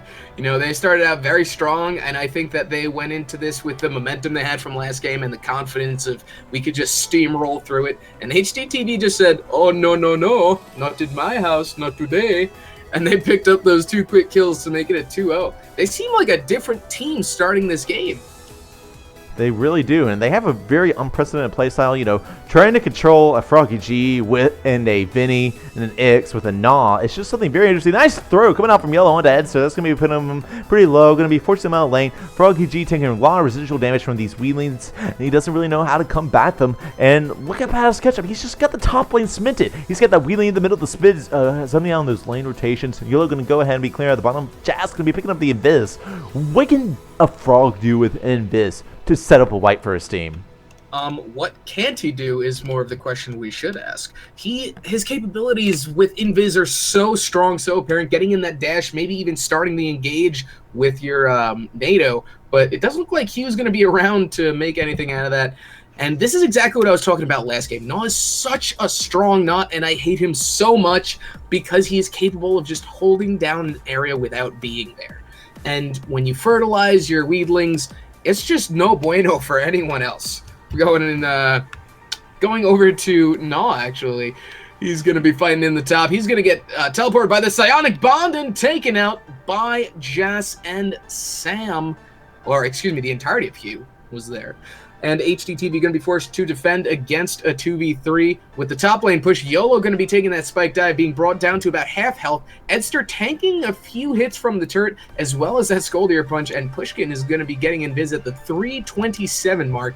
And, man, Augion is one of those maps where if you're not timing Invis, you're going to have a bad time. You need to be looking to fight for Invis. And YOLO is actually going to get taken down in the top lane, missing all the action on top. Hugh making it evened up at 2-2 with a level advantage, the same actually. Well, that was nicely done. Great initiation coming out from Jazz. Has that classic frog Vinny combo that we talked about in the pre-game analysis. They just go in without caring. See it doing it again, but Sam's not going to be there in time to follow up on the Pushkin. And interesting builds coming out. After they had that horrendous first team fight, we saw triple piggy bank into sustain and items on all three. We see Piggy into Wraithstone on Frog, Piggy into Solar Crabburgers on Vinny, Piggy into what I think it's called, Crystal Crunch on the Ix, the lifesteal on his auto attack. And I guess the idea here is that the combo of HDTV works is that Knob weakens them down, hampers them down just enough for Pushkin and Yellow to go in and just do some cool clutch things. And with that sustain, that counteracts the effects of the Gnaw. It's not going to be enough. Yellow caught out right now. He's going to get double dived again. They're on top of it. Vinny might be getting be going out. He's kind of hanging around for quite a while, but the Solar Crabburger is just keeping him there. Now Edster's using the lifesteal to fight the Weedlings despite being low HP. The Evil Eye's going to be a whiff, so he's going to go in, contest the Weedlings as his teammates take control of the map. Jazz 1-2-3 looking at the lane rotation. He's going to splash through the jump pad and try and get down the Gnaw. Not going to do that much damage and actually go down to 2 bars in the process, but Wraithstone is going to get popped. It's going to be right back down and healthy. They're going to clean up the bottom lane, go meet Edster on top, and see if they can get some push going on top lane. Once again, Yellow on the defense. He's seeing if he can find a third. There's a double throw now. Isla's raging all over it. We need it Gnaw right now. And Edster going to juke them out by hanging about to the left. And it's not going to be enough, though. Actually, it is. He's going to use the CC immunity, and that gives Jazz enough time to get a splash dash in to get a frag in before Yellow gets the finishing punch to track him down. Sam's very low. He's going to be back diving to the right as disengagement. Pick up some health, pick up some solar, use the cloud to stall the droids. Not going to touch the Weedling, so they're going to be getting a little bar of damage. And now we have kind of a momentum reset. Everyone going back to heal, except for Bannis Ketchup controlling bottom lane, setting up a little bit of push there. Big amount of upgrades getting picked up there. We just saw a total of 5 damage upgrades between the 2 bursters there, and that is very, very significant because they're already fragging people by themselves. And Baby Curry Mammoth on their initiator means that there's less and less HDTV can do to stop the machine that is Harambe. That is United. Harambe? Elegiggle. The machine that is Harambe. Looks like Sam's going to be back, but the engage is going to continue as Jazz is going to get punched in the face by Yolo. Pushkin going to try and clear up those droids quickly. Jazz going to miss his dash, and Yolo's going to have to get back. He's going to have to pick up some health before this engage, and this is a very scary situation. You have Edster low health with Invis on Ix. All he has to do is land the Psionic Bond and move them away from the turret into his teammates, and he's good. But it looks like he wasted it, and Edster is now going to land that bond into Ketchup. Jazz is going to come in. He's going to miss the dash, actually, and pay for it dearly with his life as he will be taken out. Edster and Sam, a lot of damage being dealt across the board. Yolo's going to be on his way out. Sam is actually going to pick up Ketchup, making it a 2-for-1 in favor of HDTV, and Pushkin going in again, going to pick up the team wipe, or excuse me, no team wipe, as Jazz was on his way down the drop pod as the last member of Harambe was taken out. Man, a nice comeback from HDTV again. This has gone back and forth for the last 7 minutes. We haven't even reached the mid-game yet, and both of these teams are fighting like they're literally in the finals. It is the semifinals, though. It is, and they're doing some intense gameplay. That's really kind of edge of the seat. You know, you see the kill conditions for HCV, you see the kill conditions for Hugh. They're both very achievable. You see the swap on Bass Ketchup. That's very significant. They use all their abilities. When you see HDTV going in, but they're being passive. Why? You just saw all those abilities get used, and they're just chilling out, clearing droids. That's a whip dash coming out from Jazz. He's just going to come back up there, control the jungle with his teammates. And now he's... Oh, it gets... Actually, that's some bad coordination, but he managed to find us with a splash dash anyways. Esther actually swapped him away for the tornado, but he uses the stun for the splash dash and then a small body block to get an auto attack right in front of the turret. And yeah, I think HDTV just lost a lot right there by not going in after Baz Ketchup survived at 1 HP, because that's when Isla can go get a triple kill. All 6 abilities get used like that. When we see Yellow, he's finding them, he's contesting them, he gets a throw, nothing really coming of it. And we see Jazz just doing a really good job controlling the map. He's going to splash dash in, take a little bit of residual damage, and it's recovering for him, making sure that he can't be chased. And Jazz just will not get out of their heads. They need to get together, but they have the snare on Yellow, which he can be used to catch him in splash dash. We see a nice throw, get on the turret, Sam going to back dive out. Now Jazz is going to be taking a lot of damage, and the bond from Edster is going to keep him from dying to DOT. Sam might be overextended here, but he's looking to see if he can find a spike dive. He's not going to find it, not coming off cooldown in time. Pushkin well away, running far left. Badass Ketchup getting forced out of the jungle once again by Jazz. Jazz is doing a very good job of trying to keep the map controlled for his team. Oh, absolutely, absolutely. I mean, at this point, it's clear that Harambe has taken control of mid and has gotten the last few invisibilities. And going back to that fight before where all of them used their abilities, as far as going in, you're going in 2v3 into that fight. And chances are you might die. Pushkin going to actually look for Edster. Edster going to use the invincibility frames and get caught down again by Ketchup. And Ketchup is going to go in on Sam alongside Pushkin. But that bottom turret only has about a bar left. And it might get taken out on the next push in favor of HDTV. Invis going to go to Jazz. And a huge kill could potentially happen here. But Sam is going to miss a spike dive and get collapsed on by the entirety of HDTV. And Jazz is going to be the next person taken out. But the Super Droid is the real MVP there, taking out Pushkin in the process. A nice push now in favor of HDTV. Flashbacks to Warzone Weekly right there on Pushkin's part. That's still like that's 2 3-for-1s in the span of 3 minutes in favor of HDTV, and now they're about to have a level advantage. They're starting to get ahead in terms of solar. This might just be exactly not what Hugh needed, but we do see Silence Cloud being picked up by Sam. This is going to be an extremely significant game changer. It actually just got nerfed for the most recent patch 3.4. This match was played before that. Oz, what was so strong about Silence Cloud? And Silence Cloud, it's been an ability that has been questionable for a very long time, and it's literally a silence cloud. You cannot do anything inside this gigantic cloud. Pushkin actually going to start that engage. Jazz going to be dealt a lot of damage, but Edster going to be there for the save. Edster going to be forced to retreat a little bit now that Ketchup has gotten that spit on him while Jazz re-engages with Sam. The spike dive going to land as well as the evil eye from Pushkin. Jazz going to be on the run. YOLO now going to be duking it out as Ketchup tries to survive, and Ketchup is going to get taken out, but not before Edster is taking it out, making it a 1-for-1. Sam and YOLO duking it out. Pushkin now is going to get spike dive too as a final FU from Sam on his way out with that speed on cloud usage. And oh my goodness, both of these teams just going back and forth in the top. Sam going to be forced to go back and clear up the bottom while Jazz picks up some help in bottom mid. And we reset the map basically as the droids are going to be fighting in the center once again with a small push in favor of Hugh. But man, Silence Cloud has been a disgusting upgrade on Vinny for a very long time. For the entire duration that you decide to fight in that cloud, you are effectively silenced. And you're not going to be able to use your abilities. It acts as a blind as well, and with that update to blind that we saw a few patches ago, making it even stronger than it was, and it was kind of useless before, but blind, silence, I mean, it's kind of one of those all you can eat buffets, really. Edster going to get into a little bit of a team fight in the mid, but YOLO going to be there to defend him, and Ketchup goes back to clearing on bottom. Jazz is going to fight him. A spike dive coming in from Sam, and Jazz is going to be on the run from YOLO as he's going to get collapsed in on from Edster in bot lane, and it looks like we're going to have an all-you-can-eat feeding frenzy for the fish on bottom if he can get in with YOLO, if he can get in for the spike dive with the Psionic Bond. Another Psionic Bond landed on top in a 2v1. Sam is going to be on the run from Pushkin, and YOLO is going to land that throw and hit his snare quake on Edster, and that is going to be able to pick up a kill, making it a 2-for-none in favor of HDTV. But one thing that I would like to commend Harambe on was wasting time for the death timers. Indeed, and that's very significant when you can then make. You typically, you gain push as a reward of getting a kill because you have control of the map and you get to go and take the turrets.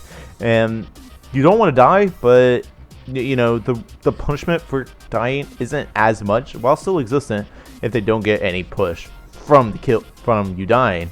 So that was definitely pretty well done on Hugh's part. That could have gone a lot worse for them. but they still can't let it happen again. They have to be careful here. You can only let it happen so many times. Jazz going to be going down. He's going to be doing that thing that he shouldn't. He's going to be picking up the health in the bottom mid, though. Oh, just a little bit too much of confidence, and his team was a little bit behind him.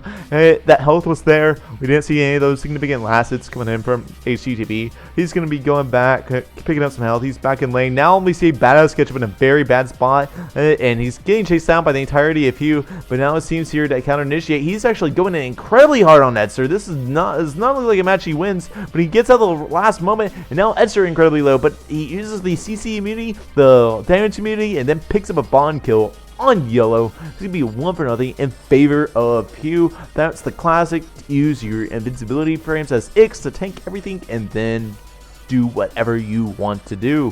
Pushkin trying to clear this as well as he can. It's not a very easy task.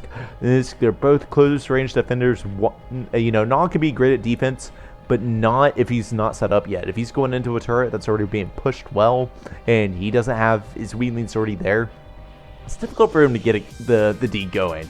And now we see this turret about to be pushed again. 2 bars. This time he does have 2 weed leans and a set of droids already ready. And so we're going to see Hugh get scared off. But they're Procky G picking up the invis. They're about to look for a frag. They're already in position. They are there. They are finding it. Edster hanging back to kind of bait HDTV out. And they find the double dash onto Sketchup. He's going to get out 1 HP while pushing counter initiates with an Evil Eye. Trying to track out Sam. He's going to get out 2 bars, a few missed pushes from Yellow, saving his life. Edster's got health. Yellow doesn't know it. He's trying to fish out from the Quake. Nothing going to happen for him. He's going to get back and get spike dived once again by Sam and now be pushed back. Pushkin going to be waiting on the bottom lane, see what he can clear. This is this interesting situation where they got the frag in the team fight, but who is the one pushing? Sam going to be taking a lot of damage, but no one to follow up. What is HDTV doing wrong right now? Well, I think they're playing a little bit too passively. They get these kills and they just kind of retreat, but they have to because they're getting brought down to such low HP in these fights that they can't actually push. And if Hugh has control of the map, that means they also have control of the health orbs that are going to spawn in the top and underneath on bottom. So they're going to be able to continuously fight, while HDTV is going to have to retreat to get some more upgrades, heal up. And it's going to come down to having that fine line between knowing when to push and knowing when to knowing when to fight. And these are one of those times where Hughes knows that they need to fight, and Edster is going to go down in on Ketchup once again. And Pushkin looking to clean everybody up, as he is perfectly capable of doing so, as he is an Ayla, and we all know what Ayla does: everything. I think one of the key things there is when they get the last hit on the Yellow. Sam tried to do a spike dive there anyways, which didn't even get the kill, but he was like 1 bar anyways and could have easily bubbled him, and then he didn't have a spike dive for the second engagement, so he kind of wasted his ability there. It's kind of something you see happen then frequently when it gets a bit too chaotic, is everyone just uses all their abilities when it's not necessary, and he would have lived and probably picked up the frag of Badass Ketchup if he had saved that spike dive. Badass Ketchup taking a lot of damage there, and he's going to barely be getting out. Now Edster's already used all his abilities, and he's going to get thrown. Actually, no, the CC immunity there. Now Sam's throwing him off with the Silence Cloud. Edster might actually live through this. In the meantime, Jas1d3c is going to go ahead and assassinate Pushkin with the Dash NATO combo. Edster just hanging in there. There's the DOT picking up the kill. Naw is an assassin. He would have known. His post-team fight cleanup. Who would have thought that? Jas still trying to control. He's going to get thrown. He's in a bad situation. He's going to be splash dashing to the right. They can't really track him. Sam probably going to be able to take this turret right now, and that is going to be the bottom front turret for HDTV, taken out at the 17-minute and 22-second mark. And now Yolo playing very passively, barely extending past this barrier, does not want to get cut out. Barely any pressure emanating from HDTV right now. Small little Evil Eye onto Benny. It's literally not going to mean a single thing. And the lane's just getting pushed up constantly. Yep, and having control of mid is going to allow you to do that. Edster going to be brought down to half health by that Nosbit, but he will get that back as he has heal on his AA. A very nice upgrade on Ix. Ix is such a strong Nod. He's playing such a pivotal role in this match. And it looks like Jas is going to get caught out of the invis. A nice throw coming out for YOLO onto Sam, and Pushkin not able to clean up as Edster has the defense and the zoning on fleek, really, more or less. But, HDTV is just having such a hard time controlling, and they're getting caught out just like that in their rotations. YOLO, you cannot be doing that, buddy. Every time you get caught out, that's just a basically 100% confirmed push in favor of Hugh. And Hugh has, like you said earlier, just been able to continue the push. And it's really hard for HDTV to come back at this point. When you're this far forward pushed, both of your turrets are down. They could get one of those team fights where they survive the initial engages and get the counter engage and excel at that, but it doesn't look like that, and they have to stop getting caught out like that. You have such a mobile team coming out from Hugh, and once they get you, you're not going to be able to get out. Ix has that psionic bond. He's going to keep you close. You have that stun from the frog, and you have the silence cloud on Vinny. It's such a strong, fast comp. They're nuking you out, and you have to be able to survive that. Baiting ability, YOLO going to get caught again on the wrong side of his turret. Going to get brought down to about half, and the counter engage as Edster is going to be brought down very low, but Pushkin notices how low he is. YOLO going to get taken out in front of the turret, as well as Sam, and another team fight resulting in a one-on-one. Can Hugh continue the push on this, or can HDTV kind of combat this a little bit? They really have to stay more coordinated. They're getting picked out one at a time. They're not engaging in 3v3 team fights, not getting the space they need. And Basketch really overextending here. What is he doing? He's really trying to control the map. Actually, he's managed to create the space for Pushkin to come in with a flank, get the Evil Eye on Jas, and pick up a frag. So, high risk, high reward gameplay coming out in favor of HDTV. They just really outplayed mechanically and game sense-wise there. And so, that's what they need to do, That's Awesomenauts in a nutshell. Be better mechanically, have better game sense, have better strategy. And they pulled it off. And now Sam's getting back out at half HP. Not the hard carry, ladies and gentlemen. Not the hard carry. No, we see more and more damage being picked up by the blue side of things. We see Hydro Splash. We see Dead Seahorse Head. Oh, that's significant. That's 36% more damage. Oh, when you consider both stages on the Vinny, that's a lot of damage. That's big numbers on the board, man. And looking for these insta-gives where they have to make sure that, they make it count. Make sure that, they don't get out at 1 HP. Getting such a huge increase of damage is really it means a lot for you and helps them secure themselves as they fight. And don't forget, even though they're kind of winning the game right now and they've been controlling the map, they're still disadvantaged XP and solar wise. They're still down 2 kills. They've just been capitalizing on their kills and their pressure more than HDTV has. So they definitely needed this damage to help secure some of the things that otherwise weren't. Jas going in with a Splash Dash. There's the Dead Seahorse getting that last hit on Pushkin, where if otherwise been an Evil Eye onto Jas, that would have probably resulted in his death. And now U is completely controlling the map, saving the stealth orb for when they want it. Looks like Sam's going to go ahead and pick it up now. They're getting ready for a push on top lane, and they got just that 1,000 damage in Silence Cloud. We're ready there. There it is. It's going to be putting so much numbers onto YOLO, onto Basketch. Basketch going back into where the abilities have been used, getting a lot of damage out there. But then look at him, that spike dive that's on such a small cooldown. That spike dive was almost 1,200 damage. It's insane. It's so insane. That's ridiculous. There's no way someone not should be able to do that in one tick. That's crazy. Edster coming in, duking it out with YOLO, gonna keep him close with the psionic bond, and Pushkin gonna be on the run from Sam and Edster. Sam is easily gonna be able to dive into that and pick up another kill as he's gonna get healed up by Edster. Edster also heals up while he has a psionic bond, so he's going to be able to survive the DOT from Gnaw very easily, and Ketchup goes straight to clearing. I think these teams are getting to the point where they're both a little impatient and they just want this game to end, so we should be seeing a few more errors, or errors a little bit more commonly between these two teams. Indeed.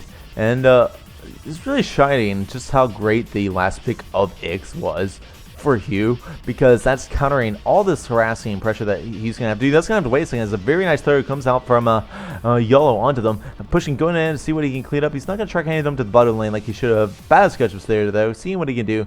Not going to do anything, not really pressuring them out of their jungle. Now he's caught out in a 1v3 scenario. Is the spike dive going to be there in time? The answer is no. Yes! Spoke too soon. Literally, as I say that, yes, Sam proved me wrong. Yes, no, maybe so. Come on, Pillow. Make up your mind. Well, I do know for sure that Pushkin just took out Edster and turned that into a 1-for-1. But still, the map advantage is in favor of Hugh, so that's going to be in their favor. They might just be taking the bottom turret right here. They have the Harambe. They have the Splash Dash. It should be good. And Pushkin seeing if he can clean up Sam. He's doing some very good tracking in air, and there it is. There's a frag. There's 2 people down on Hugh. They're going in, seeing if they can find Jazz. He's already used a splash dash. He Arbe's the evil eye, and then Tornado's Pushkin down for the frag. Yellow whiffs the throw. Doesn't have anything else left to contest Jazz with, who is going to the base. And he's just going straight to backdoor his frog. Actually, I think that's just to apply some more pressure to force it back from Ketchup, because I don't know where he is with Invis right now. YOLO gonna get taken out by Jazz, maybe. Ketchup in for the save, and now Edster in on the wrong side of town. Ketchup gonna pick up the kill with DOT on Jazz, and Edster, oh my goodness, look at the DOT taking chunks away. And man, I gotta give it up. That Arbe Evil Eye back on Ketchup. Nice play. Jazz picked up Wraithstone very early on. I don't know if we caught that a little bit earlier, but I was looking at the build progression, and he picked up Wraithstone. He actually piggied into Wraithstone, and that allowed him to survive that last situation. It did. That sustained us so much. You know, you're talking 600 burst health. That's huge. That's more than upgraded scoop bindings heal. Like, that's a lot for 120 solar if you just hit a creep. That's all you gotta do. Froggy G, he's Invis. He's following up on Pushkin, who just got swapped, in the entirety of Hugh collapses on HD for 1-0. Everyone's being forced back on the red side of things, and Hugh is going to be looking for the base push. There's the double dive. They're all low. They're going back in. Arbe buying Sam time, and now Yellow's gonna have to go back as he is within dying range of Spike Dive. The Spit's not going to hit literally a thing. A little bit of DOT chip on Edster literally doesn't really mean anything. Fighting around the Silence Cloud, YOLO getting caught out. That's the initiation coming out from Hugh again. Now it's just not alone on defense. Iley going to be back in just a few seconds. He is not in a bad spot. Now it's 2v3. I don't think HDTV can do this. There's all the damage coming out. There's the Silence Cloud. Pushkin going to be going down. Now Bass Ketchup has to make some incredible weed slams for a hope, but he's only 1 HP. That has to be it. And your winners of the semifinals of Awesomenauts Rumble is going to be Harambe United Elegiggle. Congratulations to Harambe. And unfortunately, HDTV, we'll see you next time. But an excellent series nonetheless. That last game really hit it home for me, especially Augion. The second game on Ribbit, you know, a little lackluster, but you know, they brought it back with Augion, and it was a close game. You know, 23 kills to 21 kills, a 25-minute game 3 on Augion. Only 1 level difference. It was very close. And at the beginning of the game, HDTV came out really strong, and I think that overconfidence that Harambe had really kind of cost them the early game, but they just had control of mid-map for so long. It was like 11 minutes of mid-map control. You can't do anything for HDTV. You got to clear. You got to hope that they're going to go back and buy some upgrades, but then they're only going to get stronger, so it's that double-edged sword of, man, we can't really do anything. We have to clear, and we have to save these turrets, and then the option of running out, trying to contest mid and fight for that invis, and then losing 2 people. But, you know, HDTV, the few focus points that I would say that they need to improve on are their positioning in relation to each other and, you know, the clearing and fighting. They need to have that fine line between when they need to fight, when they need to allow some chips to be taken on the turret in order to pick up a kill, and they need to kind of focus in and hone in on that. And I think if they're able to do that, they can easily come back and take on Harambe again, and I think we're going to have an even better series next time. Yeah, it was a very intense gameplay, well played from both. Fortunately, HDTV is now out of the tournament, been knocked out. This is the loser bracket. They are your 3rd place winners of Awesomenauts Rumble, so big round of applause to them. And now, we only have 2 teams remain. Moving on, after we are back from the break, will be the long-awaited Harambe United Elegiggle versus Get Juked, as the kind of, I think it's a rivalry of Tempest versus Edster comes to a full culmination. We will be right back, my friends.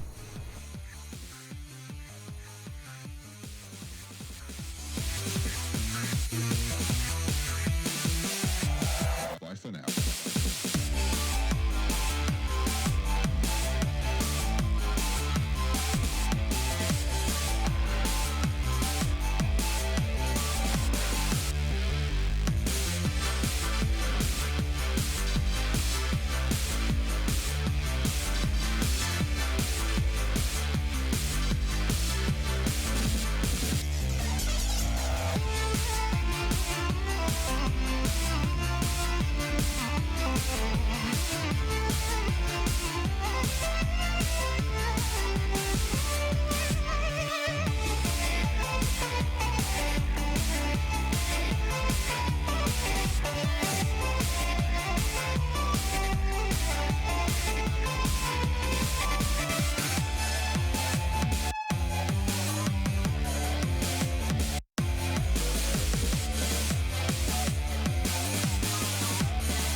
Hello, everybody, and welcome back to the Awesomenauts Rumble Grand Finals. My name is Slow Wolf, and joining me on the casting team today is going to be Oz. Buddy, it's been a long time. How you doing? It has been a very long time. It's finally great to cast again with you. I'm doing awesome. We just observed Hugh take on HDTV and take the series 3-0 to put them into the grand finals where they will be facing off against Get Juked. And the entirety of this tournament has been just high-octane action. All of these teams know exactly what to do, when to do it, and they rarely make mistakes. And, man, I don't know what to expect going into this next series. You know, Hugh is such a strong team. HDTV is such a strong team, but Get Juked and Hugh are the two teams that are going to be competing in the finals. And man, Slow Wolf, what do you think we can see coming out of these next two teams? Hugh has been bouncing off of the top teams in every tournament that they've been in. ALWB Winter, which concluded not just a couple of weeks ago, ended up with Hugh going up against button pin collectors in a really strong grand finals. Went to 4 games, ended up in button pin collectors' favor, but the first 3 games in particular were stand out, like really back and forth. Hugh's skill, there's no doubt about that. They know what they're doing, they know what they want to play, they know how to pick it, and they've got enough different players that they can kind of choose around the different strategies they want to do. So as a result of that, they have a slight edge over most teams that might only just have the 3 players. However, Get Juked is one of those teams it's got big names, it's got clout, and it's got very skilled players that are always near the top of leaderboards, solo queuing or otherwise. They're exceptional players. They're not going to go down without a fight, and I think that they'll give Hugh a run for their money. With that said, though, we are getting to their grand finals. Someone is losing today. Someone's going to end up your champion. You can't have both of them do that. So, with that said, what do you feel about getting started with our very first game between these two Titan-sized teams in the Awesomenauts community right now? I would say let's get right into it, and we're going to start it off with the picks and bans for the first match of Get Juked taking on Harambe United Elegiggle. To start off match 1. Oh, excuse me. I've just been informed of our bet system, which I have forgotten about. So for our bet system, everybody who is participating in the chat, please choose a team, red or blue team, to win. And if your selection is correct at the end of the game, we'll be doing a giveaway in which you will be eligible to win crazy awesome good prizes. And now, going into our picks and bans. Team 1 going to be Get Juked. Team 2, Harambe United Elegiggle. The first ban on Get Juked is going to be a Rocco ban, followed by the double ban of Ayla and Scoop for Harambe. The second ban for Get Juked is going to be Sentry, and the first pick for Get Juked will be Vinny. Going into the double pick for Harambe, going to be the first pick of Skoldir, second pick of Swiggins. The third and final pick for Get Juked going to be Genji, as well as their final ban, as it will be Leon. Final ban for Harambe, rocking the Xenia, or excuse me, not rocking it, banning it, and their final pick is going to be a Penny. So we have a Vinny Frog and a Genji taking on a Skoldir, Swiggins, and a Penny. Slow Wolf, what can you see just right off the bat off of these not selections? Hugh is playing probably one of their favorite comps. I remember talking with Edster before he ended up going into Hugh. He was kind of still with his old team at the time. And one of the things he was talking about was that he really liked getting in there and being active. Now, that forms part of the reason why he became a part of Hugh. He wanted to play more active, collapsy style gameplay. Skoldir, Swiggins, and Penny fits that bill precisely. With Swiggins being able to keep people in place, or even Skoldir able to just initiate from a distance, and Penny and Swiggins to follow up in that second case, Hugh is playing to their strengths. This is what they want to play. This is the game that they want to see in the world, right? Which is all well and good, if it works out. Get Juked has a really squishy lineup, to be fair, with Vinny and Frog not having a lot of HP but a decent amount of mobility.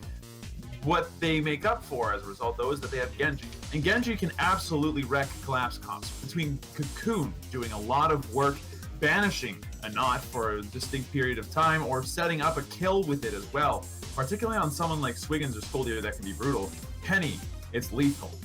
On top of that, his blessing means that they can actually just survive. They actually end up being a lot tankier with the damage reduction and the spiritual cooking being a very, very strong upgrade.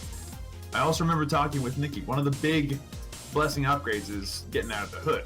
And with 2 incredibly fast knots and one that benefits a lot from having getting out of the hood, there's going to be a very difficult time ahead for Hugh if they want to get some kills. It is possible. They've got the collapse comp necessary. But if the collapse comp starts to fall behind, Get Juked definitely has a very strong late game with these picks.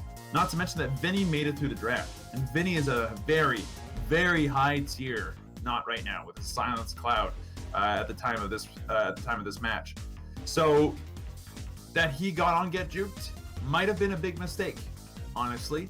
But past that, the draft looks pretty regular. You know, Sentry, Scoop, and Ayla are perma banned as per usual. Leon makes sense because of Silence Tongue, and Rocco, more of a respect ban, honestly, because Rocco going on to Hugh is a really scary time. They play a mean Rocco, so why give him that DPS when you could not? Imagine having a Rocco instead of a Penny. That'd be terrifying. So, with that said, it looks like these 2 teams are pretty evenly matched, but it does depend a lot on the Scoldy and the Swiggins doing their jobs on Get Juked, and if they don't, then Get Juked will end up likely having an advantage here. Well, couldn't have said it better myself. You know, I've noticed this kind of tanky comp of Scoldier, Swiggins, and the combination of those 2 together are absolutely terrifying, as you stated. Tossing a Penny into the mix, even worse. So that Rocco ban, much needed ban for Get Juked. But, you know, having those 2 fast knots, the Vinny and the Frog, you know, it's a lot of damage. It's that insane burst that combination has together.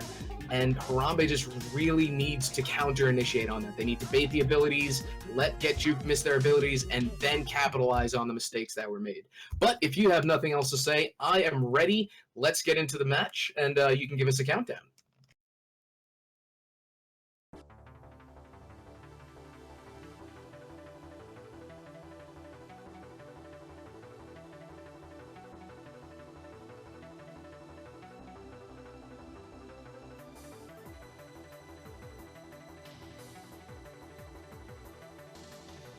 All right, well, here we are on Awesomenauts. On my mark. 3, 2, 1, mark. And remember, one more time, ladies and gentlemen, Awesomenauts is the land of the free and home of the Invis Orb of Doom. On the red team, you have Body Hunter playing your Genji, you have Vinny being played by Zuji, and Nikki playing your Frog. On the blue team, you have Jas playing your Penny, Edster playing your Scoldier, and Sam playing your Swiggins. Oh, and there's a little bit of a dash going out, but the grapple anchor drop is going to secure the first kill with Edster doing the backup. I don't think anyone else is necessarily going to die here, but a little bit of bruising going on already. That was an unfortunate start for Get Juked. Their Frog going in really aggressive, getting completely picked off by the Swiggins, locking him down, and then just getting punched to death. Do you expect Frog to kind of play differently around this team after getting that aggressive, or do you think that Get Juked are going to continue to play this ridiculously aggressive the entire game long? Never mind, that's a question. As the throw goes out, everybody manages to throw before I get away. Sam is very low, but is not going to end up getting punished for it, as the red team is also lightly damaged, so they'll back off for now. Well, you know, I was thinking before, normally on Augyon, we see 2 of these teams, especially in competitive, you kind of checking each other out, see what they're going to do, but both of these teams went straight for the gold right away, rushing top mid with Invis, and I mean, it just started up. We went 1 kill in 37 seconds into the finals. Like, normally you don't see that in competitive on Augyon, but we just observed it. And a nice cocoon coming out from Body Hunter. It looks like both of these teams are going to go back to the clearing game.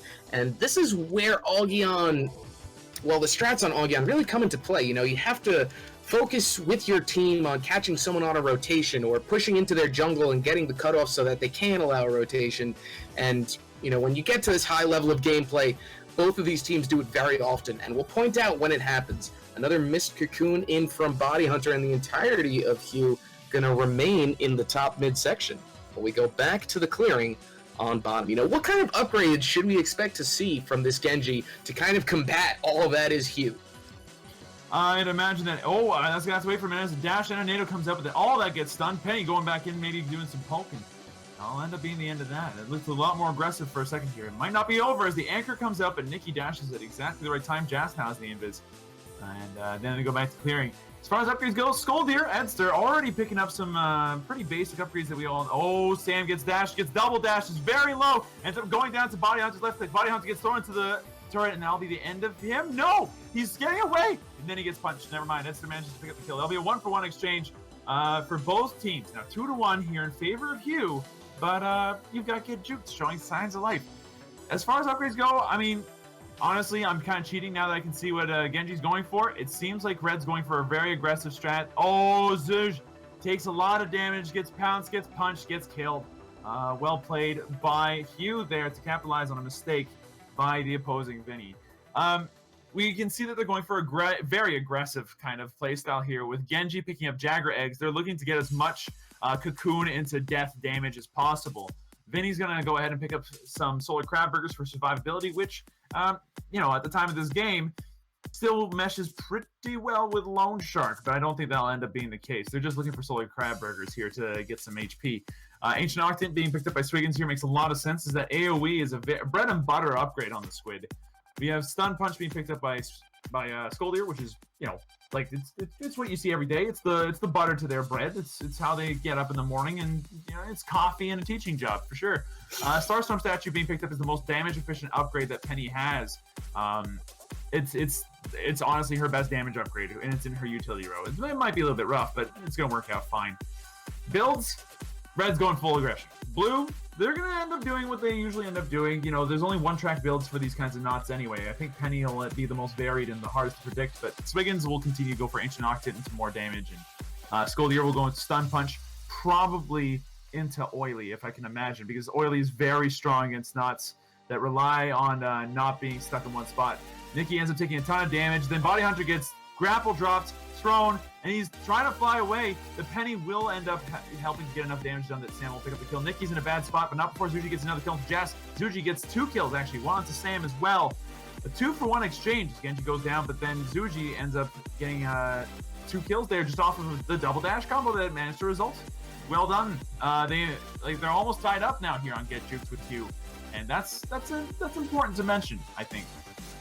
No, 100%. I mean, that's exactly what they needed to come back. That double kill was definitely that power that they needed to get this push in on bottom turret and get it cracked on the bottom. But, you know, going back to the upgrades, Penny picking up the Starstorm statue, and as you said, is the most efficient damage upgrade, and it happens to just be in her utility row. For 125 solar, that's a steal. You can't get more damage than that for 125 solar. But it looks like the 2 stages of barrier magazines is going to be bought on Edster. He's going to be able to survive in these fights for a lot longer than Red is going to be able to anticipate. And it looks like Invis is going to be going to Jazz. Let's see if he can make something happen with it. He's waiting for a grouping so he can start the engage with the pulse. He lands the double pulse, but not before the Silence Cloud is being dropped. Edster is going to be losing a lot of health. Jazz now on the run, trying to pick up a kill on Zuji, but he's not going to be able to do so from the excellent zoning of Body Hunter. And a huge cocoon on Body Hunter that's going to allow Zuji to escape and Nikki to escape on top, as well as himself. So very nice plays on Body Hunter there, knowing how to zone. Nikki going to get hit with that pulse through the turret from Jazz, but it's not going to be enough to kill him, as Zuji is going to head into bottom lane and have a little engagement with Sam, but he realizes that he is no match for the Squid in a one-on-one, and he'll retreat back and group with his team once again. Body Hunter going to get hit by the pulse from Jazz, a missed hook in from Sam, and both teams go back to the clearing game. So how do you think that both teams are going to fight in the mid game? You know, we're in the early game. Both of these teams have kind of been in the clearing, but before I get into that, it looks like Edster is taking a lot of damage, and he's just going to narrowly escape all that is Get Juked. Well, Body Hunter is getting absolutely assaulted by Jazz in the mid, and Sam back to defend top with Jazz. He's going to get hit by a splash dash from Nikki, and Edster going full tank. Actually, I just noticed that HP upgrade buy. How do you think that's going to play into effect later in the mid game? The HP, oh, that's going to have to wait for a second as Nikki gets dashed, but there's not enough getting picked up there. He gets his own dash off to be able to narrowly avoid the Penny's Foxy Fury, so that's something that's good for him. Body Hunter getting pounced, getting attacked a little bit. Sam's looking for an opportunity, won't find it quite yet, and we'll back on out. I think that Pills and Barrier Magazine, oh, okay, that's going to have to wait again as they go in for the dash. Double dash, gets a kill, at least one. Is there going to be another kill? Not so. The entirety of Get Juked will go ahead, back off, and be content with the fact that they've, managed to zone out this blue team for as long as they have and tie up the kills. Now, the experience is in their favor, thanks to the slight rubber banding effect that they've had going for them. They're now level 6 to level 5, almost a full level of experience ahead, which is, it's an advantage. It's an important advantage to keep in mind. Now, on the topic of pills. Pills add a lot of survivability to a nut like Scoldy, who absolutely needs it.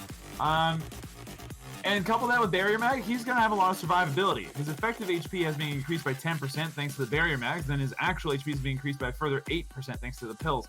He's getting tanky. I think that Esther's just trying to be the initiator for his team, honestly, and trying to get off throws and get in the faces of this incredibly high damage team. Out comes the throw. Body Hunter gets pulsed. Grapple drop. Dead. In goes the dash from Nikki. Nikki's trying to do what he can. Out comes the dash from Zuji to do the same thing, but that one for nothing pickoff is going to be a painful sting for Get Juked.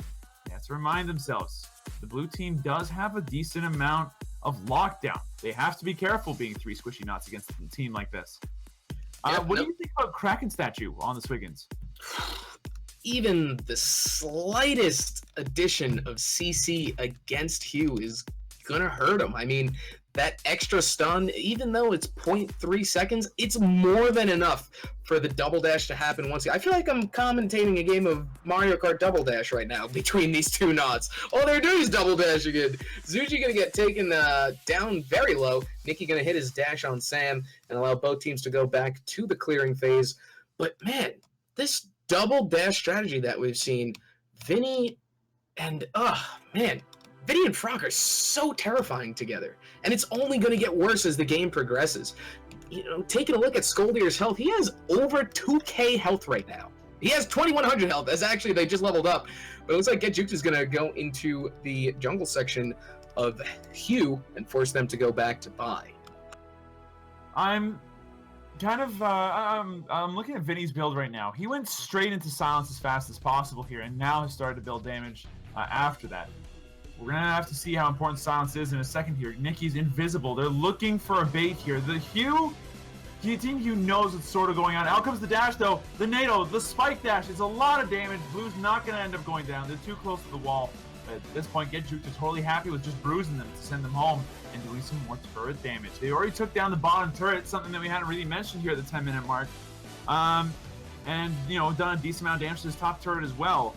There's a lot going on here. Like, Get Juked are seemingly very frail, but they're doing quite a lot. And I think part of that has to do with Vinny's Silence Cloud that they picked up as early as they have. Frog, going for Hammer Pants, got Mutant Ninja Worms, got a rank of Turbo Tape. Nikki gets grapple drops, does not end up taking any of the damage though thanks to his dash, and he's going to surely run away. He's going to have his cooldown for dash in a second here. Hugh would be wise not to, chase too hard here. Nikki goes in for the dash, the NATO, the double dash comes out. Nikki will get the last hit there with the NATO tick. Jas needs to get out of there before he gets picked off, and so does Edster, because the rest of this red team is looking for blood, and Zuji smells it, picks it off there with a well-placed dash. Zuji's now quite low. He wants to survive. He should be able to survive if he picks up any coins. Does not. The damage over time, getting the Olay on the Vinny, despite the fact that he's got Solar Crab Burgers. A little bit too deep for our Zuji here. No luck for him. Nikki and Body Hunter can continue to harass this turret and stay out of Edster's third punch range to make sure that they don't get stunned. Man, I'm very, very impressed right now by the red team. Jagger Eggs first, and to get out of here, and Baby Curry Mammoth on Genji was a very smart pick. Why is Baby Curry Mammoth so important here, do you think? Well, Hugh knows that the only way they're going to be able to win these team fights is if the Genji lands that cocoon on them, and then they get the Mario Kart comp in for the double dash. So if they can tie down the Genji, they're going to be able to win these fights.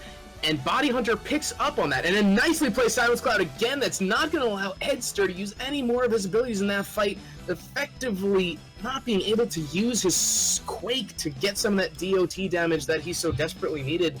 But, BKM on Genji, he's not going to get thrown as far. He's going to be able to survive in these team fights a little bit more from the crazy amount of CC that's coming out from Hugh. And here we go again, the double dash in. The Silence Cloud is dropped in front of the turret. Edster dropped down from 100 to 100 to 10%, I would say, in one quick burst of damage, all within less than a half of a second. The synergy of this team, the composition, the communication, it's such a high level of gameplay, and it doesn't look like Get Juked are making mistakes. And Sam is going to get taken out by the Mario Kart once again in his own creep section. Edster going to be forced to get out, landing a throw on Zuji, but Nikki and Zuji fighting back once again, landing the Mario Kart. I'm gonna say the blue shell. They're basically blue shelling out everybody on Hugh right now. Which is odd considering that they're at first. They should not be getting blue shells. I mean, they should be hitting themselves in the face, but they're not because they're not a Pokemon. They're not confused. This is very, very strong gameplay out of Get Juked right now. They have got the first 2 turrets already, doing a lot of work on the second row. They are very difficult to deal with right now, thanks to all the damage they've been allowed to accrue. Hammer Pants and Hydro Splash being picked up by Frog. We've got the double dash damage upgrades for Vinny as well, on top of the Jagger Eggs for Genji. Like, things are frightening and will only continue to do so as Genji picks up Moon Nectar, which is going to allow his team to get very healthy very fast in a situation like this. Nikki gets grappled, trying to get punched. Jas gets a pounce off. Nikki's really low, needs to be careful of that. Cocoon, though, gonna go ahead and keep people nice and healthy. Out comes the dash and the left click out of Bounty Hunter to go ahead and secure the kill. Sam wastes his grapple. The rest of Hugh is running for their lives at this point. They're gonna actually get Sam on the tail end of that dash. Get some Cocoon. He's done. He's done. Zuji picks up the kill. That is how you do it, folks. This Vinny is rocking things right now. He's 5-2. He's got a decent amount of droid kills. He's doing very well. Like, his entire team is, but him in particular seems to be just dashing exactly the right times. That Silence Cloud is wrecking Hugh right now. And Jas just barely gets away from that dash combo as well. The Mario Party continues as the top turret goes down. Edster left to defend it, and that's about as useful as putting Bowser in on a very tricky kart ride. Like, it's just, what can you do with a power slide? You can't turn fast corners. What are you doing here? Mario Kart thing has to stop. But the point is, red team's doing really well. How does Hugh get out of this? You know, it's getting to the point where we're slowly progressing into the late game, and Hugh's just going to have even more trouble combating this. Bounty Hunter has been landing these cocoons, allowing Nikki to get in and get that extra CC in, and a missed hook from Sam, but the Silence Cloud is dropped once again, hooked in. Zuji is going to be on the run from Edster and Bot, but Jas is actually going to pick up the kill on Bounty Hunter. Nikki looking for Jas. Jas on the run, runs into Zuji, and an unfortunate escape on his end. And now Sam and Edster are going to be duking it out with Zuji. He's going to get tied down by that Swiggin's Anchor. He may be able to get taken out, making it a 2-for-1. And that is exactly what Hugh needs to do to come back into this. The kill difference is only 3. And actually, Nikki going to go in a 1v1 on Edster. Going to be dealing a lot of damage. And Sam and Edster going into a 2v1 on Nikki. Nikki's going to have his dash in a second, though. Going to pick up the creep and actually decides to go back in on Edster as opposed to using his dash as an escape. And he will pay dearly with his life. I think he was a little overconfident in that last engage. He saw how far ahead his team was. 4 turrets down to 1. And I think he just said, you know what? Let me see if I can be a little cheeky here. And he got the cheeks. That's what happened. He definitely got a fist to the cheek for sure. That's going to leave a bruise. Jas is going to be able to get out of there with a more cautious pounce than his Nikki counterpart here. And Hugh doing a little bit of chip damage to this top turret. We're about 16 minutes in right now. It's 11-11 in terms of levels, 11-9 in terms of kills.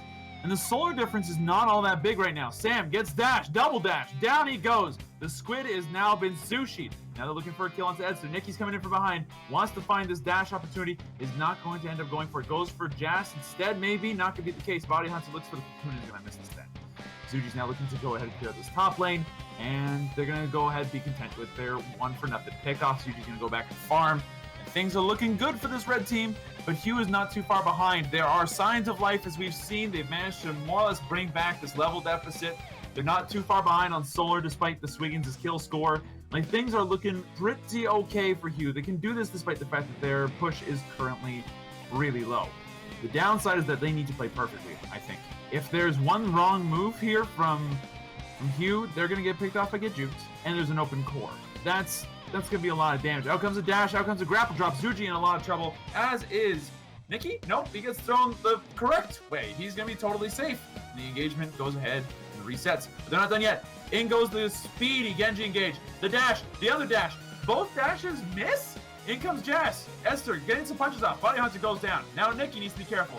He's getting attacked. He dashes out. Jas, maybe a bad spot. Zuji goes the other way to distract and gets horribly murder-fied for it. Can't even do any damage to the core. Now Nikki going back in. Manages to get a couple shots in on Edster. Edster's quite low. Needs to be careful. 2 fish gun shots is going to be enough. Nikki now needs to be very safe. Needs to play well again. Nope, that's it. Hugh Sam manages to go ahead and pick him up with a good grapple drop. Nikki was trying to outplay him, find a good time to psych him out with the dash, but there was no luck. Hugh just kind of, Sam just kind of went, yeah, okay, that's fine, I'll just kill you. And took the lead in terms of experience. They now have the experience lead and the solar lead. Let's see, do they actually have that? They don't. They're still a little bit behind on solar, but not by too much. Only a couple hundred solar. To compensate for this, Body Hunter picking up spiritual cooking for his team, making him very difficult to deal with. And Vinny's got pills, he's got Baby Curry Mammoth, he's got Wizard President's Mask, Froggy's got pills, and he's going for tweeters. This is looking a little bit scary. In comes another engagement. Sam uses his anchor. Edster gets dashed. Nikki's looking for an attempt from behind. Gets grapple dropped. He needs to get out of there, uses the dash to do so. Anchor breaks. Edster, maybe in a bad spot, gets cocooned. Nikki's looking for it, isn't going to find it yet. He gets out the NATO, and that will be able to get the kill. Now Sam needs to be very careful. So does Jas, as Jas gets completely double-sided. Body Hunter and Zuji get caught up by Sam, but Sam gets cocooned. And Nikki comes back for the, to help his friends, gets the kill. That's a 2-for-0 pickoff with Penny to defend. Penny can't really defend super well in this particular case, but she might be able to get a kill onto this. Never mind, the Vinny's looking a lot healthier all of a sudden. Thanks to that Moon Nectar. Now they're going in on this core. Core's managed to take 4, 5, 6 bars worth of damage. Going on 7, 8. It's halfway done. 9, 10. It's going down ever so fast. It's getting ridiculous. 3 bars. Scoldier's back to go ahead and shoo them off with his big, scary fist. But Nikki says, you know what? I don't like that idea. Goes back in on the core. On the flip side, Body Hunter is going to get caught out someone. He's very low HP, gets killed by Sam. Nikki goes in with a dash. He's getting his NATO off. His NATO does a lot of damage to Jas. Jas takes a dash off of Vinny and then gets killed off by the Thornfish. Now Edster going in deep with these fists. And Zuji needs to be careful. Does not get killed. Nikki gets the kill in the core in the meantime. And that's going to be the finish. Get Jukes picking up the win. 19 minutes, 15 seconds into game 1 and bringing the series 1-0 in their favor. What did Hugh do wrong here? It's not what Hugh did wrong. It's everything that Get Juke did right. That composition, the Mario Kart double dash comp is just absolutely terrifying. And then you toss a Genji into the mix, who's able to effectively make it even easier for you to land your hits. It's such a strong comp. It just still goes to show you that once you reach late game, Genji is such a strong, powerful, commanding knot. And he was really the butter of this team. I mean, a lot of people don't realize how amazing getting out of the hood is as an upgrade. Tie that in combination with the amount of speed that both of these that both Zuji and Nikki had playing Vinny and Nikki. They were just moving at the speed of light. And Zuji went a step further and bought Withered President Mask, which is going to increase his movement speed by 60% for 2 seconds after the use of a smoke screen. It's also in combination with getting out of the hood effectively for an 85% increase in his move speed. That is way too much, especially for Vinny, who can get around the map faster than almost anyone else. And man, the cocoons that Body Hunter was landing, that BKM was a great upgrade to buy. He got thrown by Edster many a times and was able to just counteract that with the spiritual cooking and Jobber eggs, so that his team could stay in those team fights. The effective use of Silence Cloud, you get in, deal the burst amount of damage that you have to deal. You don't even have to get out because you have that Silence Cloud there, able to silence them for the entire duration that it was up. This match was played before 3.4, where we saw the upgrades to Silence Cloud, so still a very strong upgrade pre 3.4. Taking a look at Hugh, they did all they could. They built accordingly. I think Edster was very smart in building tank early on, but Genji kind of counteracts that and effectively just nullifies your tankiness through that cocoon. Toss a combination of the double dash in there from Zuji and Nikki, and it was just game over. Hugh really needs to reevaluate the pick and ban phase for the next game. And give them Vinny. Yeah, don't give them Vinny. Vinny is going to be one of those knots that you cannot afford to give them, and I wouldn't be surprised if we see him banned out first for the next game. I'll be with you on that one. But that's going to be it for game 1. Don't worry, though. Stay tuned. We'll be right here with game 2 in just a sec.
Hello everybody, welcome back. We're in game 2 of this grand finals matchup between Hugh and Get Juked.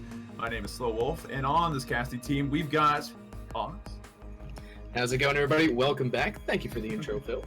Yeah, my pleasure. So with that said, we do have a 1-up right here. Get Juked ended up winning that first round. We're on to round 2 though, and Hugh are willing to go ahead and tie up the series here. They're looking for a bit of wind in their sails, but to do that they have to ban, they have to draft, and they have to pick accordingly. Oz, can you run us through the bans and the picks?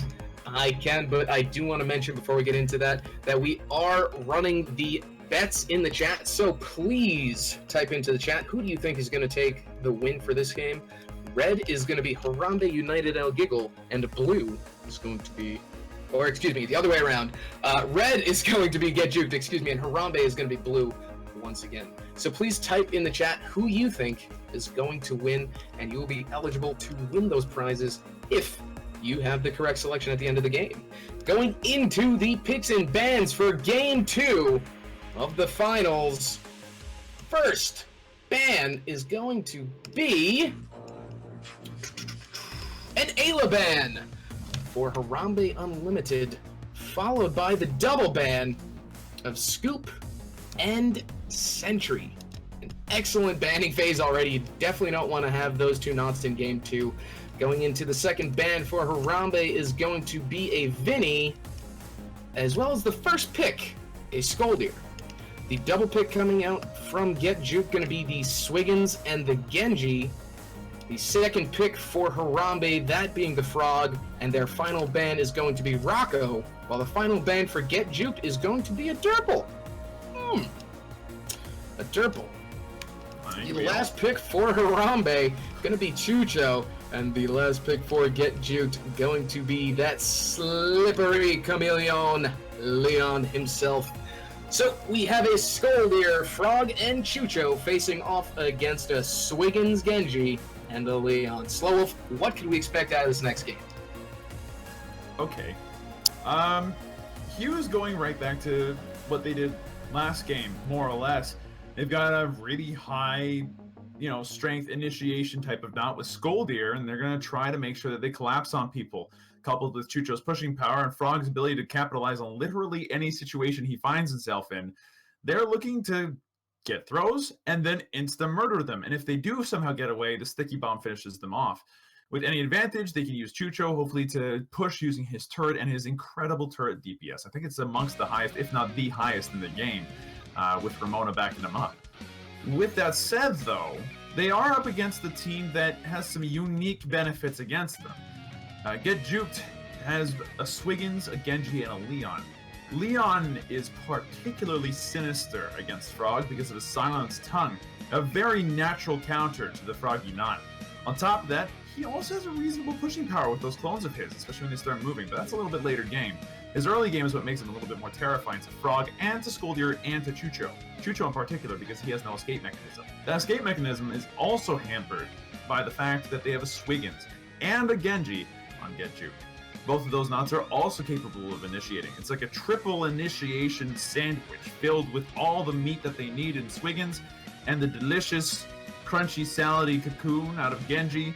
Leon just provides a nice little, finishing touches, cuts the bread in half, make sure he gets rid of the crust, and there's your perfect sandwich.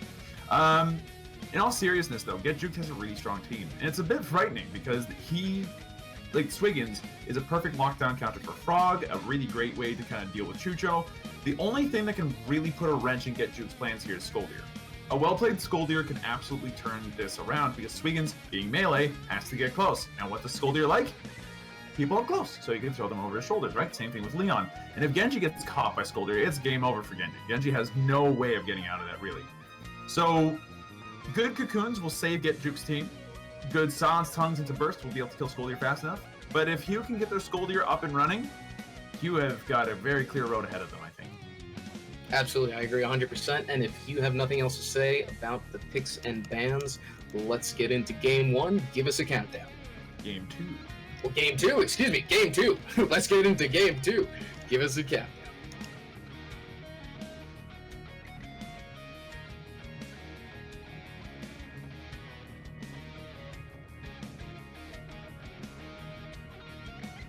on my mark. 3, 2, 1, mark. And here we are, once again on Awesomenauts. For tonight is the night we're all gonna die. On the red team, we got Body Hunter playing your Swiggity Swaggins. On Tempest, you have the Genji. It's the other way around. On Genji, you have Tempest. And on Leon, you've got Nikki. On the blue team, you got Jazz playing Frog, Sam playing Chucho, which is a pretty standard one for him. And then Esther playing the Scoldier, the resident Scoldier player for the team. Out comes the grapple drop. Esther, quite low, needs to be careful. It decides to get aggressive instead. Is going to back off eventually. Sam's bike is just going to end up doing a little bit of work here in the middle, and it's going to continue to just poke around anybody that decides to switch between the lanes until it goes away. These two teams are very interesting, and I'm curious to see what you think of Chucho. Honestly, I think Hugh picking Chucho has had a really bad record in the past. What do you think about this character? Well, you know, we've seen a lot come out of both of these teams, and a nice actual cocoon to allow Get Juke to escape up there. But we've seen a lot come out of these two teams, and as far as picking goes, Sam, his knot pool is decent, and I haven't seen too much of his Chucho gameplay, but I know how amazing his Swiggins and how amazing his Sentry is. And actually, the nice anchor being dropped, looks like Jas is going to be the first person taken out, and First Blood going to go to Get Juke, as Nikki's going to hunt down Sam. Edster going to get really low, and Nikki's actually going to come back and pick up the kill on Edster, making it a 2 for none. A minute and a half in, Invis is going to go to Get Juked once again, and Slow Wolf, how important is mid-control and invis on this map? Is vital. In any map, honestly, mid-control is important, but for very different reasons. For Ribbit, it gives you access to the jungle and the solar bosses. On Serona, it gives you access to the worm and the worm denial and the solar that it gives. On Aguillon, it's the Invis Orb, and the Invis Orb allows for a lot of ganks, and with knots like Swiggins being able to pick that up, or Scoldier being able to pick that up, that mid situation needs to go towards those big initiators, as we might see here as the grapple, the throw to save Jas comes out, but is that actually going to save him? Yeah, Nikki's not going to find the kill there, as Jas manages to back out using the turret and safely gets out. Honestly, the invis is tantamount to a lot of advantage here. It's not everything. It's not going to just win you the game over the course of the entire game, but it does give you a very nice edge over the other team as long as you play well. I am a little bit more knowledgeable as to Hugh's Chucho play. And it's not that the Chucho play is bad, it's just that the Chucho pick is always off. I never seem to think that Chucho's, gets tongued into Cocoon. Out comes the anchor swings, the grapple's gonna be a kill. Esther gets anchor, drops, he's very low. Tempest goes in for a couple more hits, and instead gets killed. Esther looking for another couple of things here. Nikki's gonna pick up Jas on the backside with that tongue of his and the sword to boot. Esther now the only one defending. A 2-for-0 pickoff here. Body Hunter, he's got the invis. He's waiting for Esther to go and get HP. Oh, he jukes it out! But it doesn't matter, the anchor drop is going to get him anyway, and Nikki will pick up the kill with the sword and the tongue. Oh, that initial just juke on the Swiggins anchor was so good, but he gets caught out by the drop. It's so sad to see. Man, I was just saying, honestly, Chucho just feels a little bit off. All he does is damage. I'm not sure if he provides anything else for the team. What do you think about Chucho as a pickup most of the time?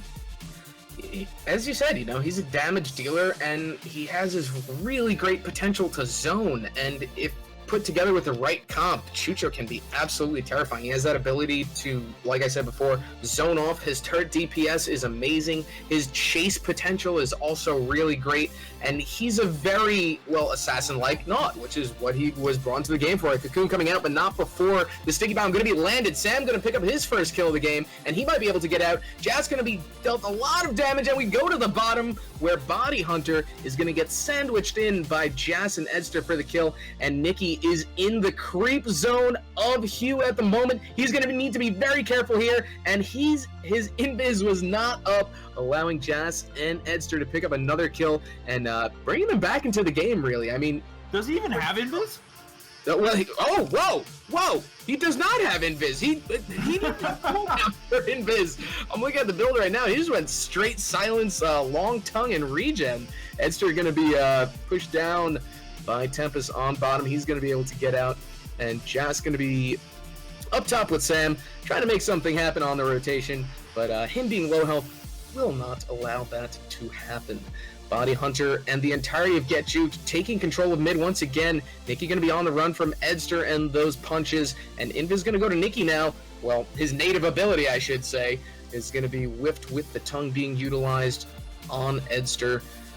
We go back to the clearing game, where both of these teams really have to get control of mid, time out the invis, and make something happen on the mistakes, and it looks like it might be happening as both teams start the engagement. Edster going to get tied down by the hook, and Tempest going to land a very nicely placed cocoon on Sam. Edster being brought back into the action by Nikki. Jazz going to be there on his escape for the dash, dealing some extra damage. A nice punch from Edster, and now Nikki in the top lane, going back into the bottom. The sticky bomb is going to be just enough for Edster to clean up the kill on Body Hunter, and that's exactly what these teams need to do. They need to pick up on those mistakes, and although they're not made very often, if you can seize the opportunity just like that, where Tempest was just a little bit out of the turret range for enough for Edster to land the throw, you need to be able to take those opportunities, and that's exactly what Harambe has been doing. Despite that, honestly, the aggressive play coming out of Get Juked here and not being punished as hard as they could be. Like, there have been moments where, like Tempest, for instance, he got thrown, didn't die. He doesn't even have Baby Curry Mammoth yet. He's just got Jagger eggs and spiritual. Oh, what was that? The tongue the tongue on the Scoldier just kind of out of nowhere. Was Scoldier invis there? I don't remember. Anyway, so they're kind of being really aggressive and harassing wherever it's possible, just like that. Getting the tongue. Edster's low enough to almost be dead thanks to the base damage on anchor drop, but not quite. Will get out of there safe and sound. But that still gives the red team a chance to kind of take over the mid and start imposing their presence, and it's a very imposing presence indeed as they start to go between the lanes and start looking for a chance to push hard enough that Hugh makes a mistake. So far, Nikki is in a bad spot, but Body Hunter is here to capitalize if anything goes wrong. Nikki is disconnected. Never mind. Nothing gonna end up happening there. The teams will just kind of end up clearing lanes really until Nikki comes back for a little bit here. Well, and that's what separates this game from a lot of games, is that all the players are very, very understanding of disconnects, and it looks like they're just going to go to a clearing type of game until Nikki is able to get back in. But yeah, that's one thing that I got to commend the NOS community on, especially the competitive scene. If a player DCs, they understand that it's just a part of the game, just to back off. That everybody wants a fair game, they want a good game, and I really got to commend both teams for noticing that and agreeing to do that here. Yeah, and probably implicitly too. It's just, yeah, we understand. We'll let this happen, and without even announcing communication. While they're doing this, though, it's worth mentioning some interesting upgrades here. Treasure lottery map here on the Swiggins. Debuff immunity shield for 2.5 seconds when hitting an enemy Awesomenaut with the anchor hook. How do you feel about that upgrade on Swiggins in this game? Man, Swiggins is terrifying as it is. Giving him debuff is just there have been many a times I've been playing a match and I'm like, oh man, I'm destroying this Swiggins. I'll be playing as Durple, and then he'll pick up Treasure Lottery, and I'll be like, well, it's been real. There goes the game. Looks like my Durple has been effectively countered by one upgrade. But yeah, man, Swiggins is crazy. And a nice order coming out on Edster. The sticky bomb going to be landed. A lot of DOT. Nikki's going to be on the run from the entirety of Hugh, and they have forced him into the creep section. And now Get Juked is going to be on the run. Tempest brought back into the creep section of Hugh, and it looks like Tempest has accepted his fate and sacrificed himself to the Harambe gods. The Harambe gods currently, though, are only one kill ahead. And oh, wow, that anchor drop goes out. Edster's quite low. It's not quite enough to get a kill. If there's only a little bit more support, that could have been a very scary moment for Hugh. But they'll back off with their turret and call it a nice time and start spending money on Neon Nitro Muffler. Edster taking a little bit of damage there from the grapple drop. Oh, Body Hunter going in maybe for a little bit. Nikki's looking for a kill. Is going to be able to tongue Sam for a little bit of damage. And Nikki's going to end up going down as Sam does enough with the bomb to get the last hit. I'm looking at what they're building right now, and I've got to say, I like Sam's build. At this stage in 3.3, damage over time, 4-eye visor on the bomb was the far more cost-effective upgrade on the bomb. On top of that, Neon Nitro Muffler does a ton of damage. 360 damage over 4 seconds just for kind of breathing on them by accident with the bike is quite frightening, to say the least. Couple that with Snare on the Quake. We've got Perfume White Punch. We got Oily Spray on Bronze. Body Hunter getting punched and bombed. He's likely to survive just barely thanks to the blessing on Tempest. A very important upgrade to have with that shield, especially against a Jutra like this. And honestly, Blue's looking really good. But there are some upgrades here on the red team that are looking just as strong. I mean, Spiritual Cooking is very good. Pneumatic Spoon is an important damage upgrade on Swiggins that every growing Swiggins needs. And Morningstar Piercing, the more cost-effective damage option for Leon's tongue against enemy Awesomenauts, has been picked up as well. He still does not have Invis, but at least he's got damage. And considering Nicky's playstyle, that's all he ever wanted anyway. It's just the ability to kill people. And now he's got stealth to go with it. Now things get interesting and potentially very terrifying for this blue team who do not know when this Leon's going to be coming after them after all. I'm curious to see what you think, though, about the red team's chances of kind of turning this around. I mean, I know they're high, but what specifically does Hugh have to do to minimize those chances of coming back right now? Well, you know, you were talking about the Chucho upgrade before and the Nitrous DOT as well as the Sticky Bomb DOT, and I think he built that specifically catering to Augion and for Nicky. You know, they need to keep track of these targets, and the easiest way to do that is with a Sticky Bomb and DOT. As long as you can see the ticks of DOT happening on Nicky, you'll be able to locate him, and I think that Sam is effectively countering Nicky very hard right now. Going into that engage, we're going to see the creep section fight begin. Nicky going to be dealt a lot of damage. Nicky going to try to run away, and he is going to just survive barely, but DOT might pick him up. Sam and the entirety of Hugh going to be running away, but the 2 stages of regen on Nicky is going to allow him to survive. Invis going to go to Edster at 11 minutes and 26 seconds, so we should be expecting another team fight around the 11-minute, 15-second mark. A throw on the end of Edster onto Body Hunter. A Cocoon coming out on Tempest to Sam, and it looks like both these teams are going to kind of regroup a little bit now, go back to clearing a little bit. You know, Get Juked needs to regain their composure. I think that Harambe has gained a lot of momentum in the last few minutes. They've held control of mid. They've been able to pick up these Invis orbs, and they've been doing an excellent job in these team fights of protecting each other. And I gotta give it up to Sam and Edster for that. You know, Jas is gonna be there for the and a huge engage coming out. It looks like Get Juke noticed the teleport back from Jas, and they will go in on Edster, but unfortunately will not be able to take him out. Man, the momentum is going back and forth. It's very back and forth, but the experience lead is certainly in Hugh's favor right now. They're up 8-6. But a full levels experience is nothing to be sneezed at. Nicky's going to go ahead and pick up the Invis. And with that sound stun, again, it can be very, very scary, depending on the situation. But didn't end up happening there. He's just on his own, assigned to tongue to harass people.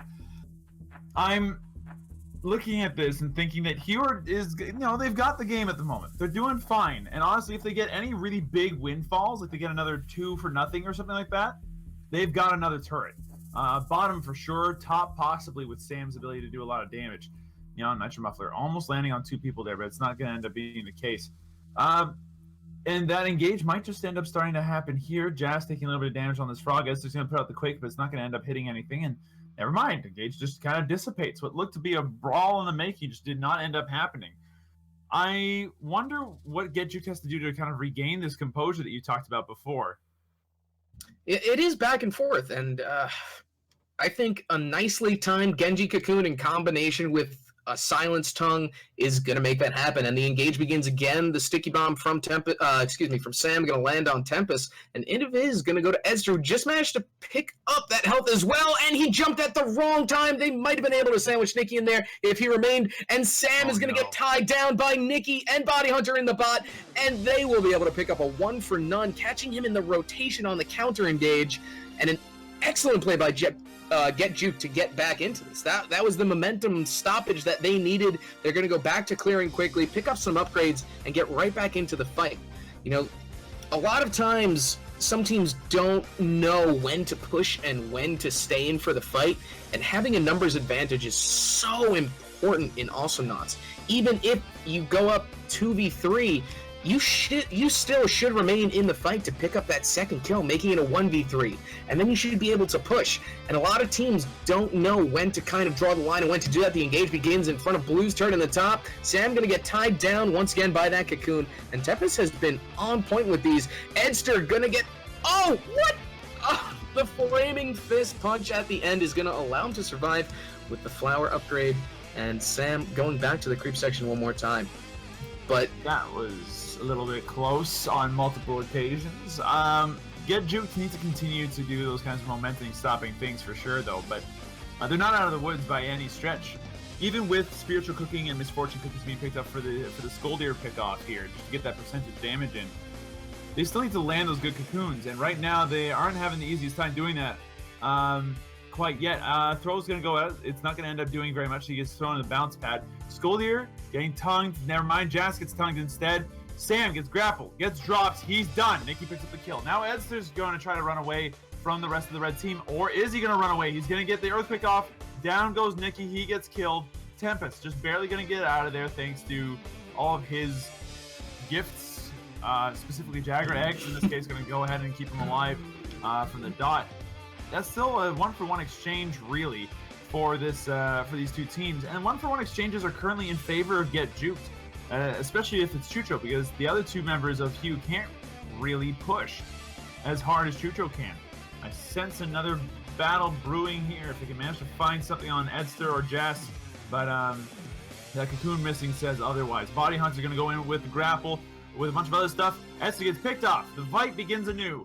We got Sam trying to chase down Tempest. Tempest will float down there instead, and now Jas going to try to find the kill instead. He's looking for something. Will back off as he sees the rest of the red team coming to support their fluttery teammate.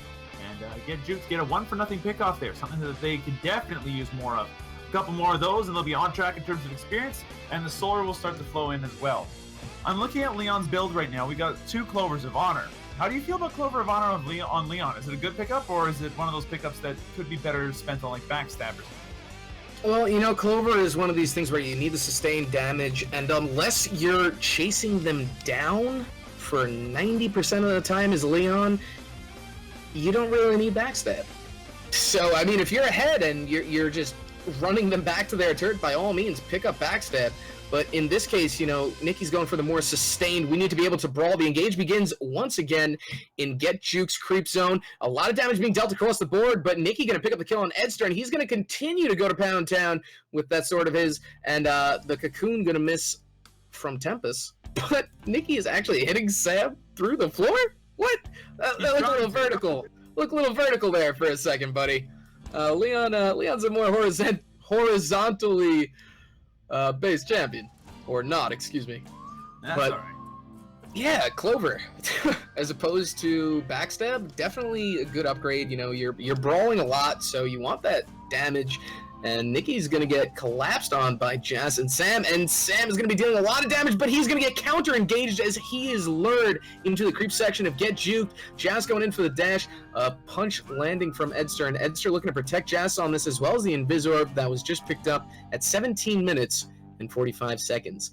Now, you know, one of the strategies that a lot of these teams employ is timing Invis and getting into the midsection before it actually spawns. And it looks like a 3v1 is actually going to happen here, as Jas is going to get caught out by the entirety of Get Juked, and he will pay dearly for it. And it looks like Get Juked brought this back, you know? They stopped that momentum that Hugh had, and it's so pivotal that they all land their abilities, and that's exactly what they've been doing.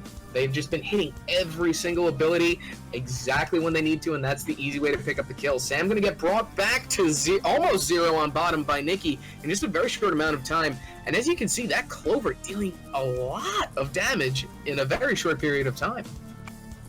It's remarkable to see how fast Leon can attack without any attack speed upgrades, honestly, and with the increase of 30% damage to every second hit. That's a lot of damage. It's like an overall, 50% damage increase for however much that's worth. As he gets tons, gets grappled, no drop. Oh, the drop does hit, but it's not going to be enough to get the kill.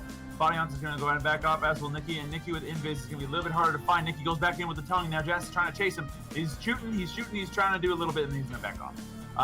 There's going to be some punches going out, but past that, a tongue instead to going on Jas. Maybe this turns around here as Body Hunter is looking for opportunity. Sam gets cocoon, grapple, drop, very dead Chucho as he gets completely picked off. Now you've got Jas trying to do something, but he's going to have to dash away as he's way too low to stick around. This top turret's life is measured in seconds, as I think it should be. As it's incredibly low, and Get Juked needs to get this turret down if they want to continue to get the momentum that they need. Nikki taking a lot of damage off that, but will not take the tweeters. Edster gets grapple drops, taking a ton of damage, is getting a lot of life back thanks to that punch, but Nikki comes in to help his friend. Body Hunter will pick up the last hit with his anchor swing. Top turret ended up going down. Now it's a 2-level advantage for Get Juked, where they were behind by a level before not too long ago. Now they're going in on this bottom turret. Jas is going to go ahead and get cocooned and then get out of there. Bomb's going to go ahead and come out for this blue team, do some damage to the red team, and that will dissuade them for a little bit, but they're going right back in on this bottom turret. It's taking a lot of damage. It's down to 2 bars already. This thing is not going down, quiet, but it's still going to take a lot of damage before Body Hunter gets picked off, thanks to Sam and Jas getting the double damage combo of dash, NATO, bombs to finish it off. Nikki now invisible, looking for an opportunity. Will not find one as Jas gets a reasonable dash off. And now there's a little bit of duel going on the left side with Jas taking a lot of silence damage off of the tongue and, just having to back off for now. Nikki, very good player, very strong with highly accurate type of knots that need precision play in order to work.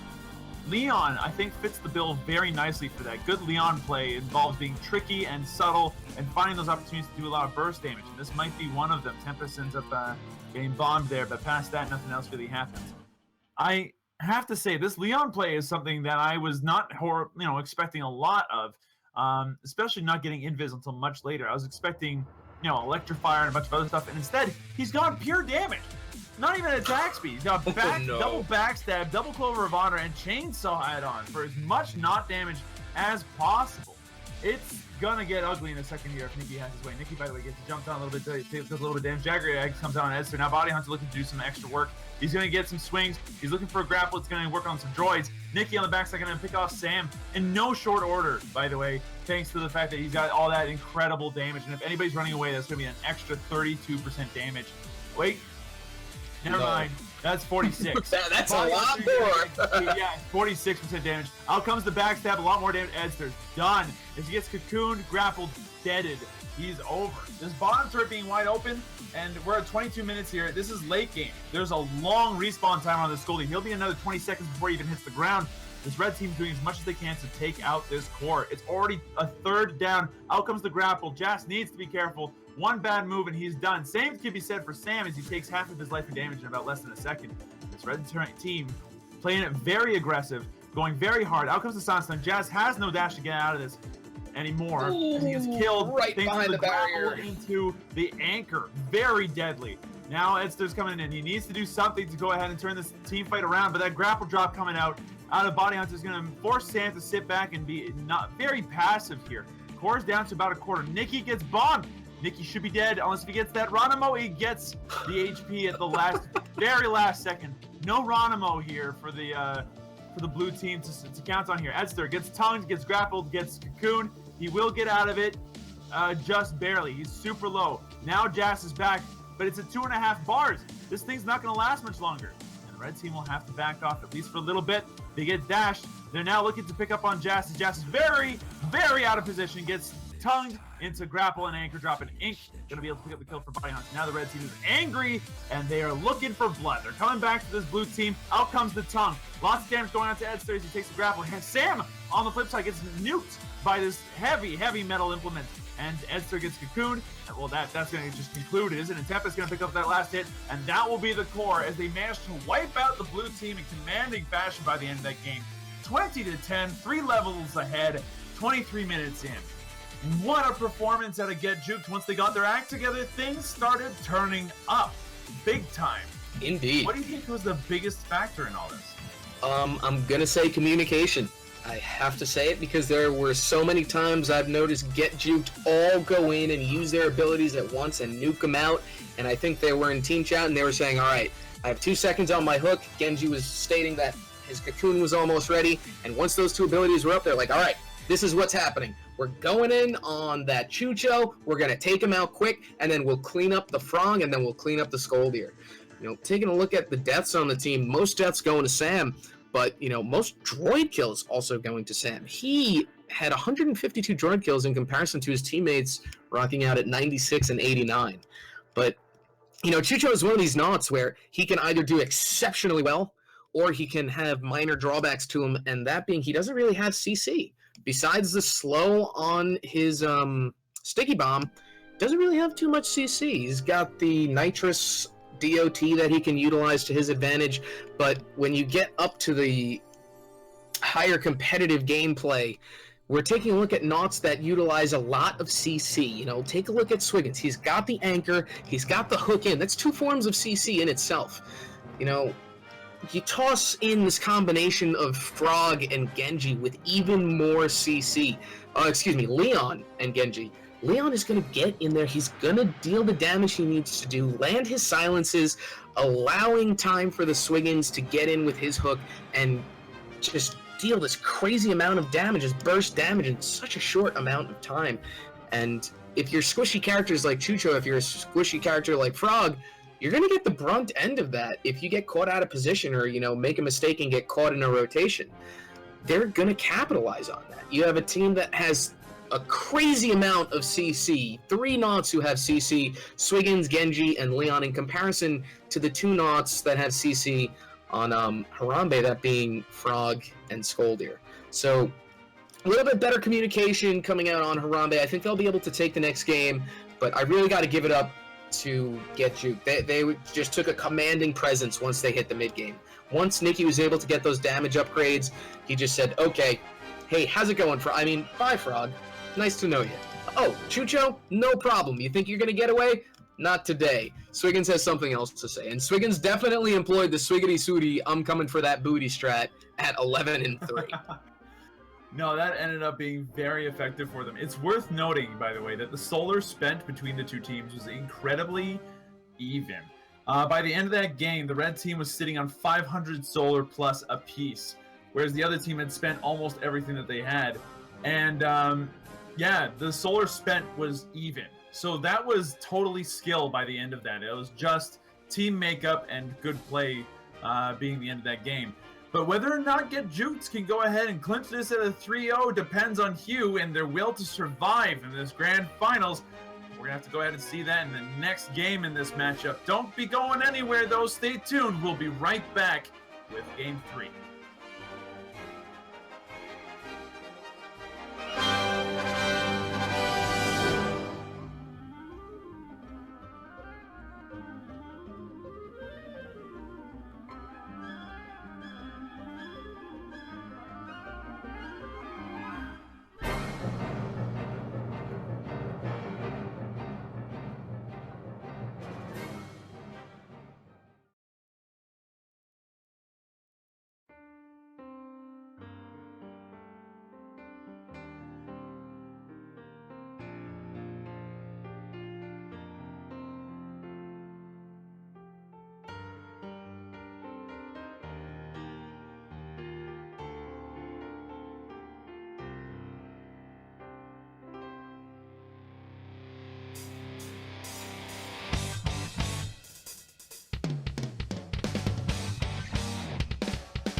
Hello everybody and welcome back to this Awesomenauts Rumble Grand Finals matchup between Hugh and Get Juked. We're now into Game 3. It's match point between these two teams with a 2-0 lead currently for Get Juked. My name is Slow Wolf and I'm on the casting team with the inestimable Oz. Hey Oz, how's it going?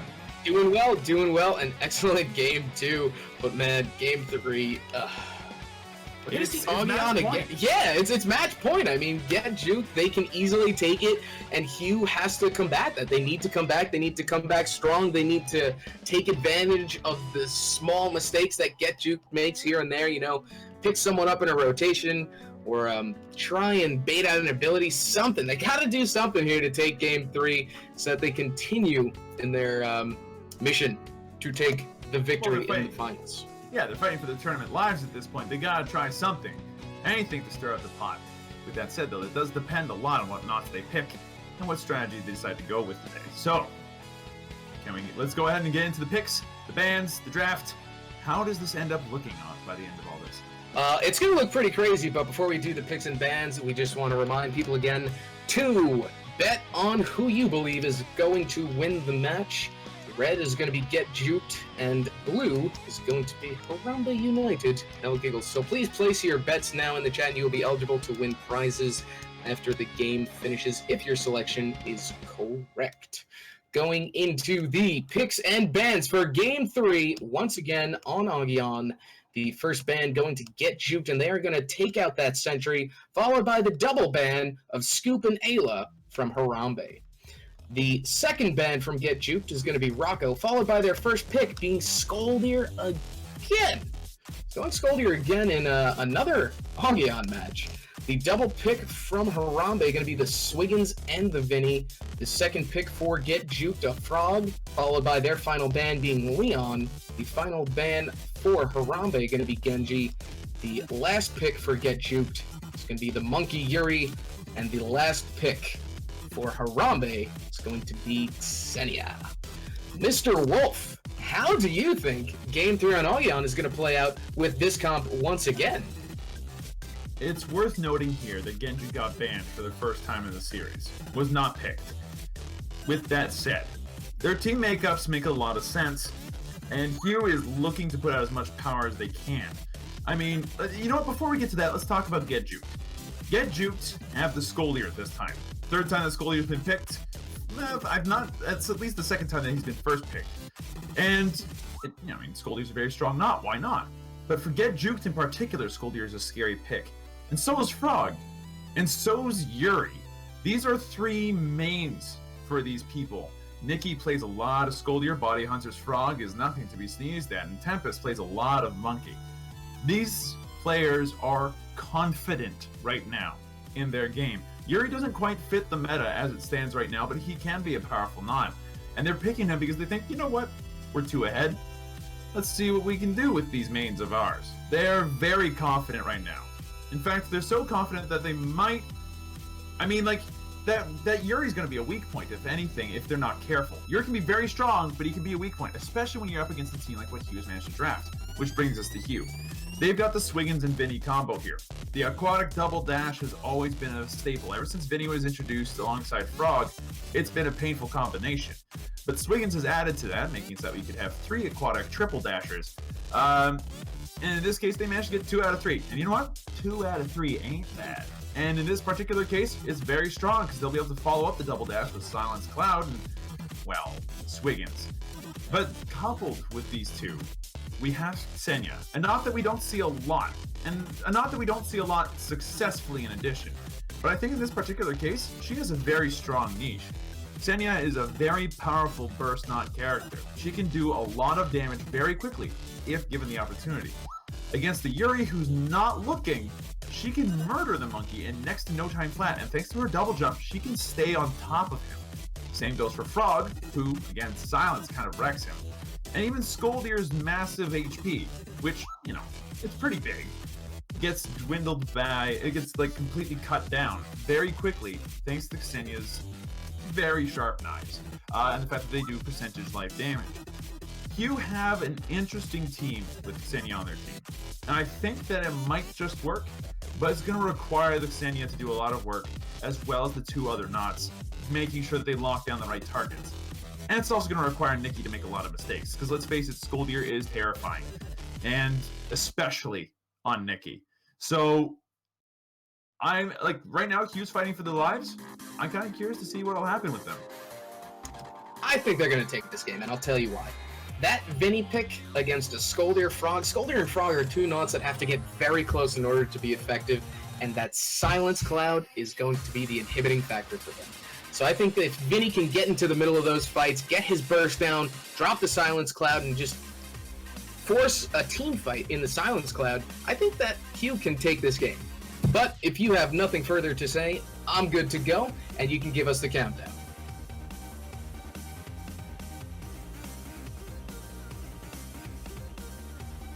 All right, on my mark, 3, 2, 1, mark. Here we are again on Aiguillon. It's the place that never seems to go the heck away. On the red team, you got Buddy Hunter playing your Frog. You have Tempest playing your Yuri, and Nikki playing your Skoldir. On the blue team, you have Jas playing your Vinny and Spike. You have Trigga playing the Swiggins, and you have Edster playing the Xenia. These are interesting lineups, honestly, and we talked about this a bit earlier. But the Xenia pickup in here is particularly unique as far as the competitive scene is concerned. How do you think that this is going to work out? Well, you know, you were discussing Xenia and how she can get in on that monkey very quickly if not pushed away. And a nice throw actually coming out from Nikki, pushing Jas into the turret. Body Hunter going to go in, try to pick up the kill, and Jas is going to get very weak, and he's going to whiff that dash, and Tempest is going to pick up the kill with the laser. It looks like Juked is going to be taking a commanding lead very early on. Nikki landing that throw into the snare, and he is going to get a 1-for-1 as Edster takes out Nikki, and Nikki takes out Edster.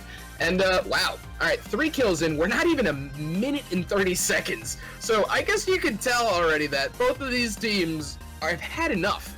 They're just, you know, you have Get Juke going for the win, and then Hugh trying to stay in this game and just counter-initiate on that, win these team fights, and take this into another game. At the rate that things are going, how do you think these teams are going to be able to accomplish that? Get Juke just needs to continue to apply the pressure that they know that they can, and with Yuri being able to control the map as well as he can thanks to mines and such, there is a very distinct possibility that they could do that with Skoldir and Frog kind of paving the way for Yuri to create some permanent bonuses.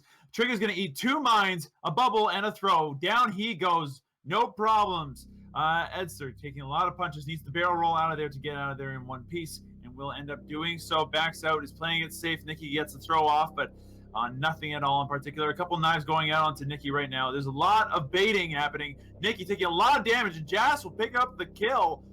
And Xenia is going to end up going down to dot by the end of all that. So an unfortunate Olay here against Hugh, but Hugh were fine because they ended up getting the majority of the experience from those kills. Xenia was a little bit far away to really benefit from dying. And she's going to pick up Virtual Girl in order to kind of avoid some of the damage that she could be taking now. Other interesting upgrades include Flash Forward on the Yuri. You've also got Hammer Pants and other damage being picked up by the Frog here, being played by Body Hunter. And Snare Quick and Stun Punch being picked up by Nikki. He's going really hard on the CC to start with, and that's going to be brutal, really, against this Xenia player. As Xenia, as anybody will tell you, is very frail, very weak to that kind of CC and such. Needs to be played very, very accurately in order to be effective, so that way she avoids damage and just does not get killed. She jumps into a mine, eats a punch, gets not thrown at all. That dodge comes out at a perfectly good time, and Esther will get out of there in one piece. Looks like Virtual Girl was definitely the way to go. You know, that was easily another kill in favor of Get Juked if Edster did not have that upgrade. And going into it again, it looks like Nikki is going to be duking it out with Edster, trying to fight around the mine, landing his punches, and Hunter coming in. Edster is going to get really low. He overstayed his welcome in the top a little bit too long, and he will pay for it, as he will be the 5th kill for Get Juked. Invis going to go to Body Hunter, and Trigga is actually going to hit the mine on the way up. Nikki and Body Hunter trying to set something up, but nothing going to be made of it, as they didn't have that Yuri there for that flash forward and the team fight. Going back to the clearing game, as we can observe, Trigga trying to avoid the abilities of Nikki, and he just narrowly jumps over the Snare Quake. And we just have this kind of clear rotate, catch someone off in a rotation game being played. But that's exactly how you have to play Augyon. If you're not playing it that way, you're doing it wrong. Clear those droids as quick as possible. If your opponent doesn't rotate up, you get a free push. If they do, catch one of them out, and it's a free kill. It's either one or the other, and both of these teams know the strategy. Speaking of the strategy, Tempest goes in after being grapple dropped. He'll end up getting picked off as Jas gets the last hit there. Edster will survive thanks to a couple of sweet knives getting that HP. And that'll be a 1-for-0 pickoff for Hugh, something that they kind of desperately needed in order to stall the momentum out of Red Team. They have a snowbally kind of team, especially with this Yuri. Trigger gets thrown, gets dashed, gets punched, down he goes. Body Hunter now looking for a kill on the Xenia. Will not end up finding her. She's got, she does have Invis. Scully's going to try to see if, nope, he's not going to find a thing with that Earthquake. Edster's going to pick up some HP and then just get right back into doing what Xenia does best, be a nuisance. I'm kind of curious to see what they pick up here on Tempest for that third kind of bubble upgrade. They've got heal, they've got flash forward. Do we expect to see slow here? I would absolutely expect to see slow. Trigger has been countered really hard by Nikki at this point, and every single time he's gone in, he's gotten thrown and has paid for it, and he's 0-2 currently, but that's not to say he can't come back from that. So Trigger just needs to play a little bit more carefully, but as far as the third upgrade goes for Yuri, I would completely expect to see the slow upgrade be bought. It's just so pivotal in team fights and can change things up so quickly, especially with the heal involved with that time bubble. It's just, you have so many opportunities, and one of those opportunities may arise now as he tried to get in there for the face mine, but was unable to do so. And we go back to the clearing game. Exactly what these people should be doing. A nice throw coming out for Nikki on Jas. Tempest's going to run in, and he might be paying for that as he got a little too overconfident and overstayed his welcome. Body Hunter going to be absolutely assaulted by all that is Hugh. But three people on Harambe Unlimited are suffering from DOT, and wow! Triple Olay! He just got a triple snare quake kill?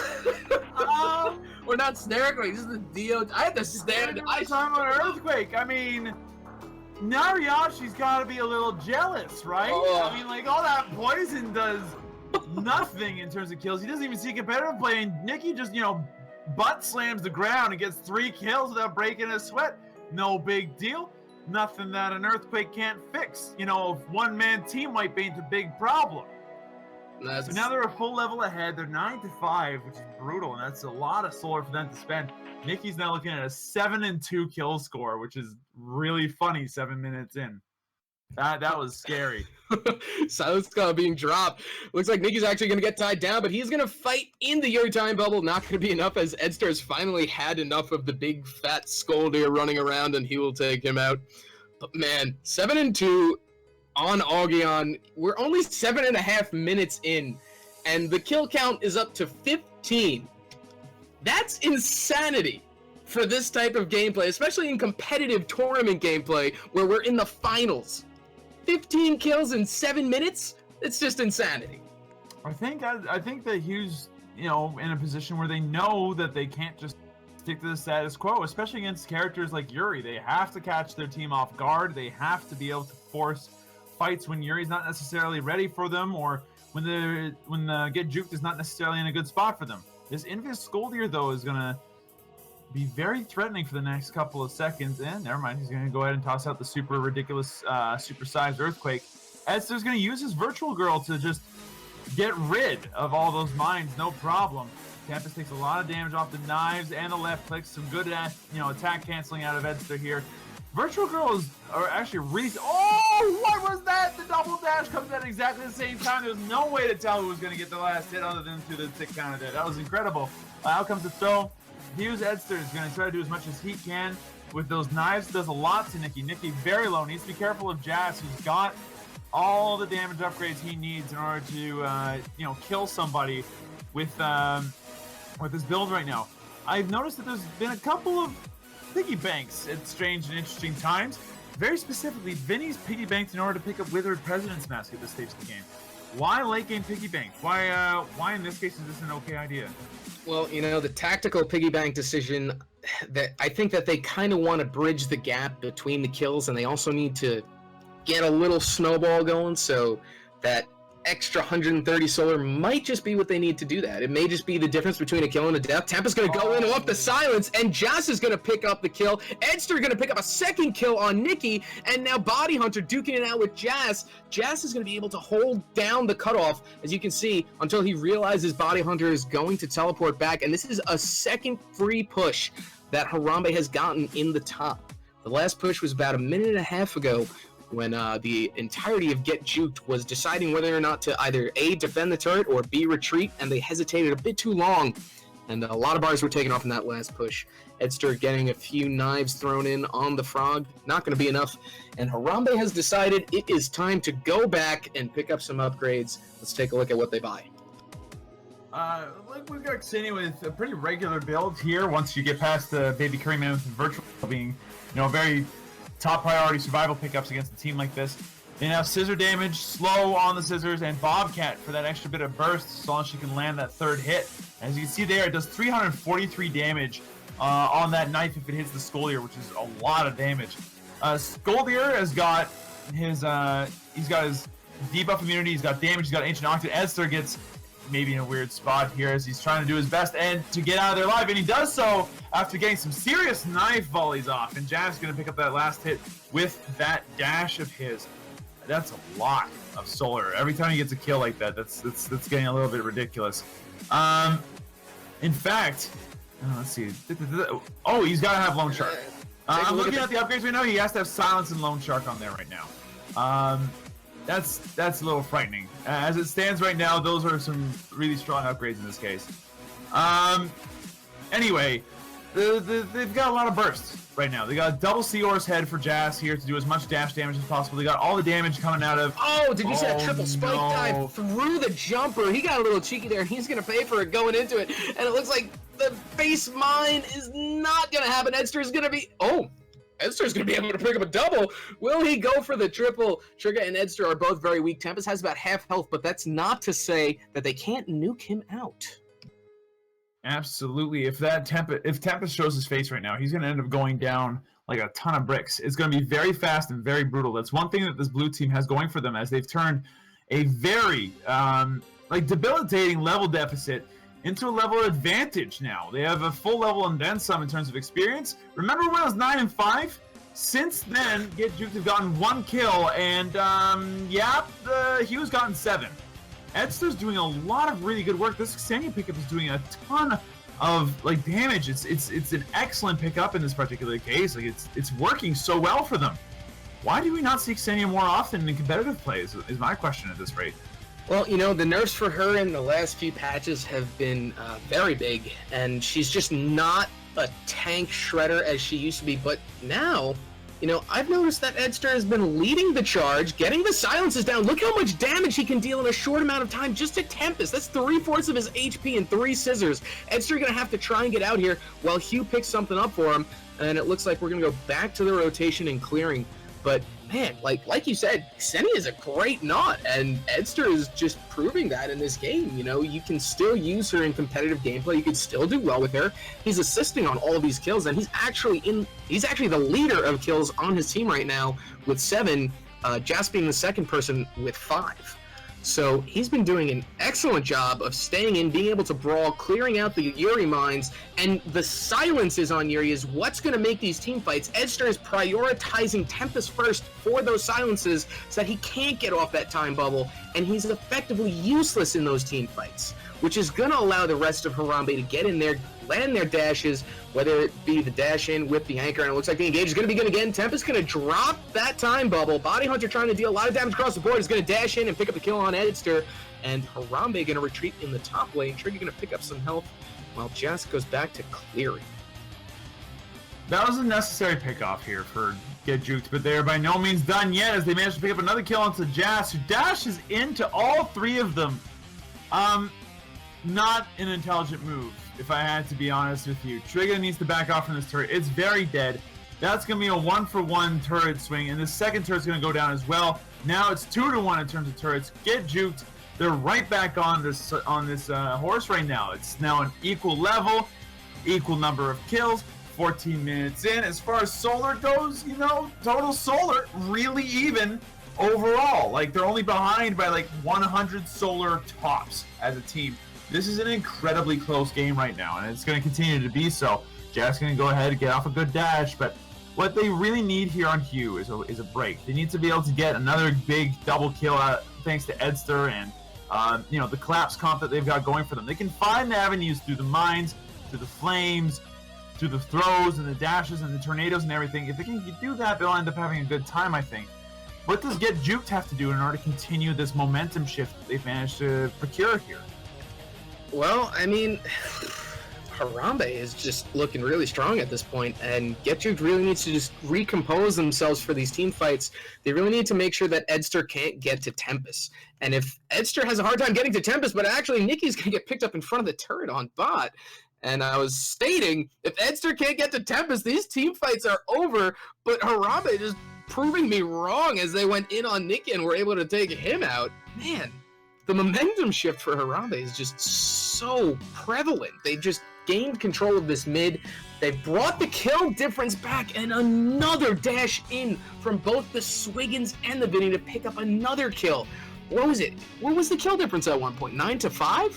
It was 9-5 at the beginning for Get Juked, and now it's 14-2 for Hugh. Body Hunter goes in with a dash. He's going to end up doing a lot of NATO damage to this Vinny.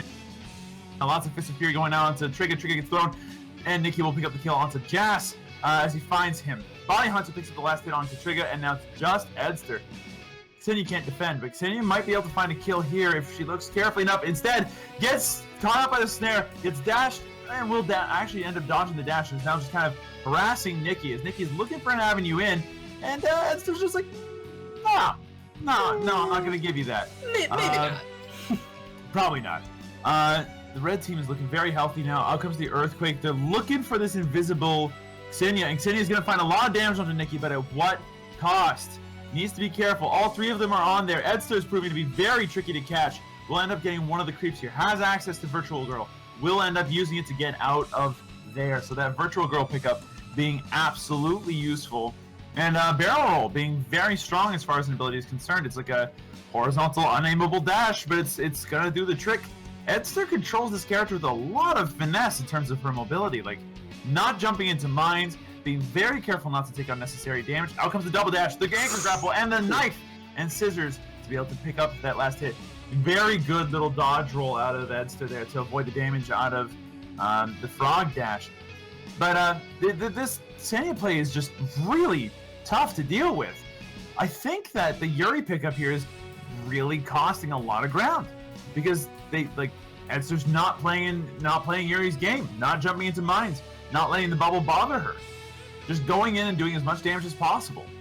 I would be inclined to. What does the Yuri have to do to stop? Yeah, what's the where do they need to change on Get Juked in order to continue to just get this game back in their favor? Because this is game point for them. They want this game right now, and that throw into mines might be enough as Edster goes right back in there, puts out a couple of damaging daggers onto Tempest, he gets the kill. Now the red team needs to be a little bit more careful as it's a 3v2, but Edster is low. Is going to have to be careful around Body Hunter if Body Hunter ever gets a dash off, and instead is going to get completely knifed, slowed. He manages to pick up one of the droids. Now he's looking to get out of there alive. He's going to get daggered and dashed. The dagger dash is going to end up skewering that poor frog, and now he's going to go back into that big drop pod in the sky. Give me another 20 seconds before he drops down. Tempest is still dropping down.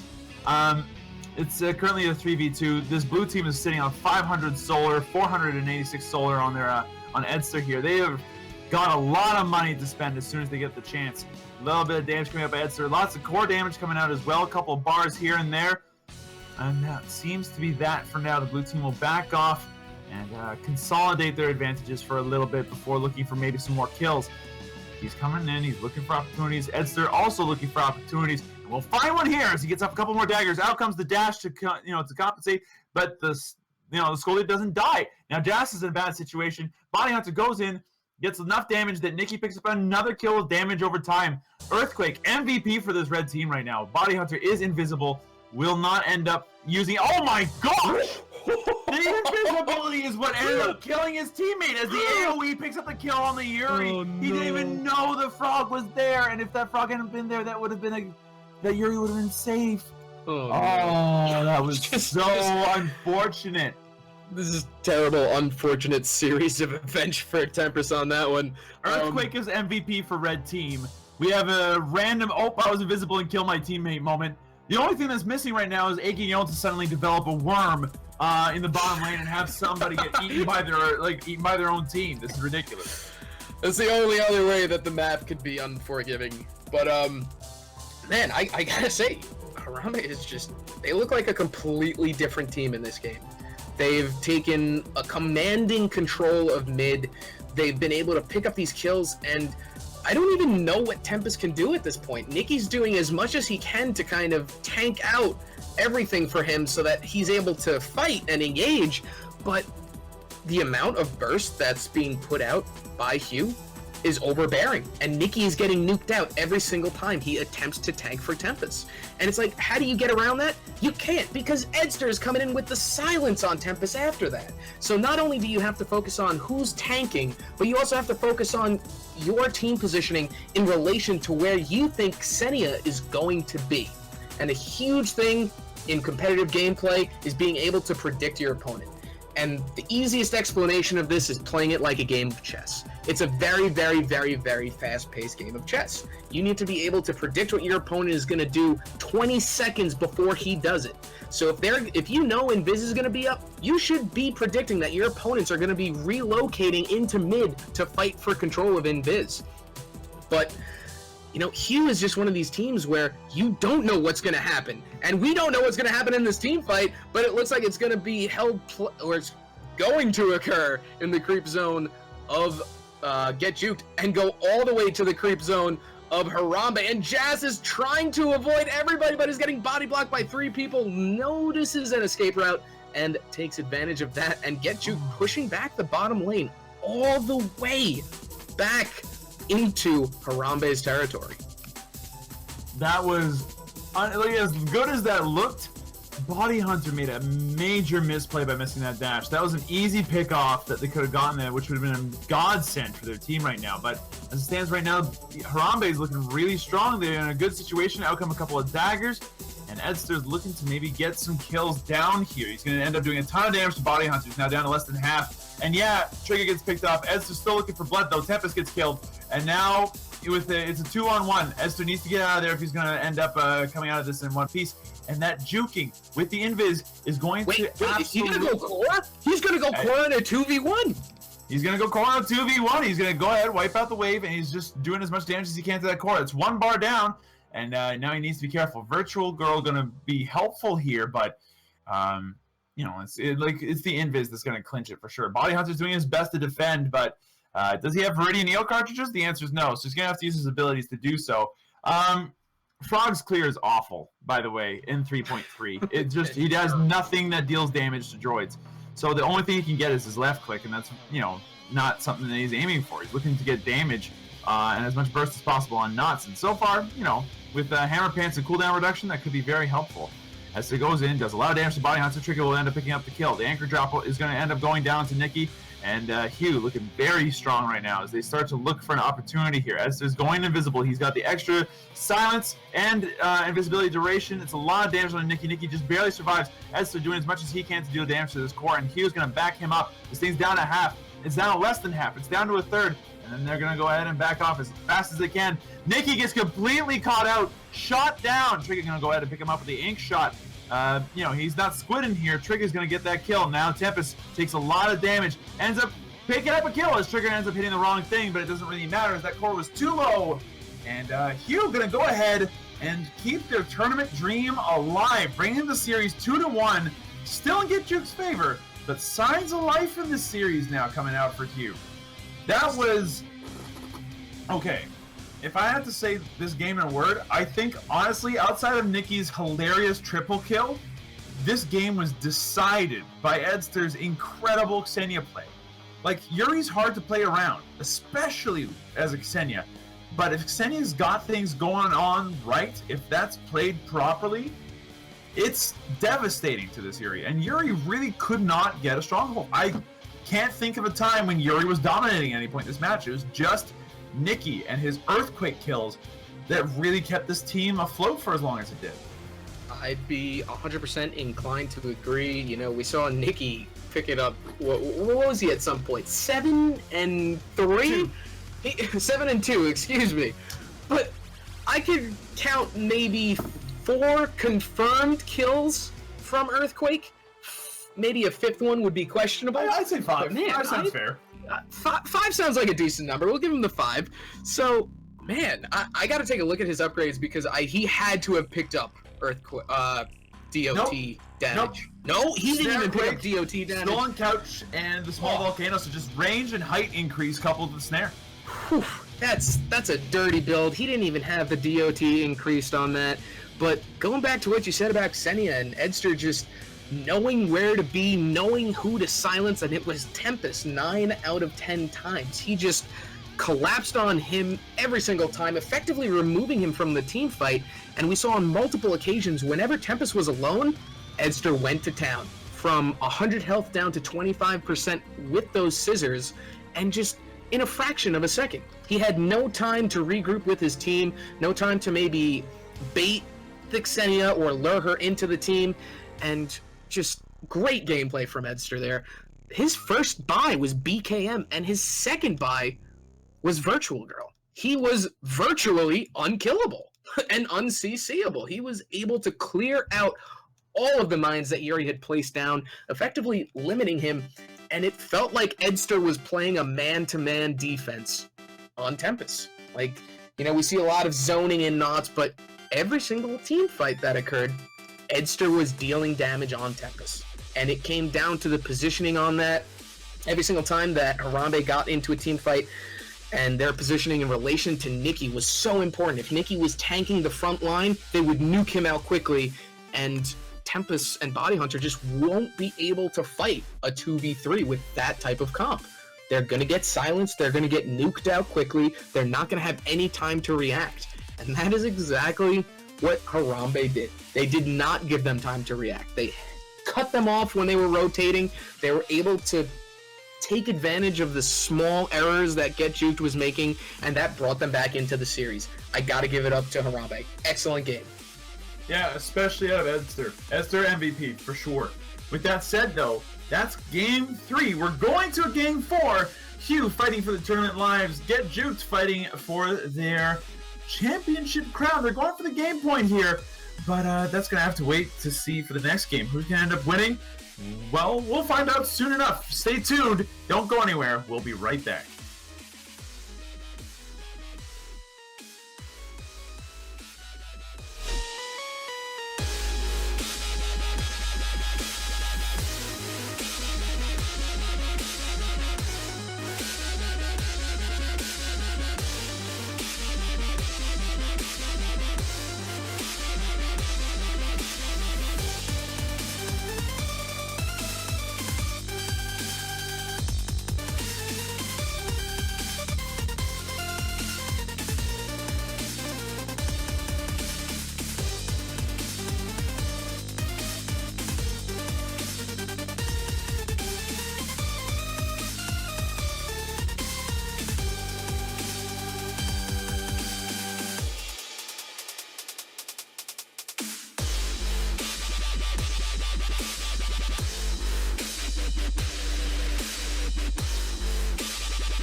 Hello everybody and welcome back to this Awesomenauts Rumble Grand Finals matchup between Hugh and Get Juked.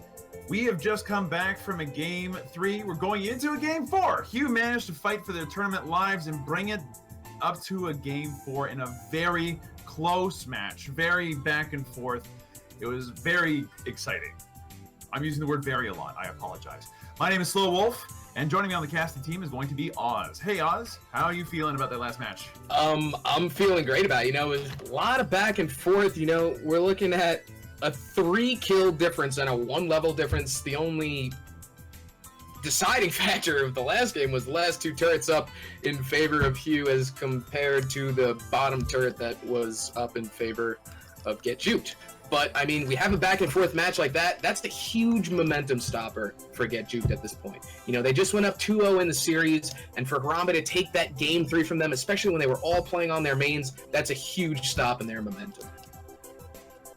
Well, we'll have to see if that manages to continue. Whether or not Hugh can bring this to a tied-up series 2-2 depends on whether or not they play well in this next series. It also kind of matters whether or not they ban and draft and pick well. With that said, before we get into the bans and the drafts, just a quick reminder here. We are in the process of doing some bets and such. So if you want to bet as to who's going to end up being the winning team, you can either bet for red, who's going to be Get Juked, or you can bet for blue, or we know them as Hugh. Who do you think is going to win? Go ahead and type it up in the chat, and depending on how you do, depending on if you bet well or if you bet unwisely, you end up with a chance of getting, some prizes, to put it lightly. With that said, Oz, do you mind telling us what did this draft turn out to be like? Man, you know, a potential Game 4, we're going to go all the way to Ribbit, a very long way from Augeon, where we don't have the Invis anymore, and this map is strictly based on mid-control and who can control it for the longest for the W. Going straight into the picks and bans. The red team is going to be Harambe, I believe, and the blue team is going to be other way around. Excuse me. Other way around. Excuse me. The first ban coming out is going to be an Ayla ban, followed by the double ban of Scoop and Rocco. Solf, are you noticing a pattern in the banning of Scoop, perhaps, in these finals? And Ayla, yes. Both of those knots are considered S tier right now. Ayla for her damage capabilities and Scoop for long-range initiation and just inability to die, coupled with high burst. So that's been pretty standard in most tournaments these days. All right. So going back to the second ban is going to be a Scoldier, followed by the first pick, a Sentry.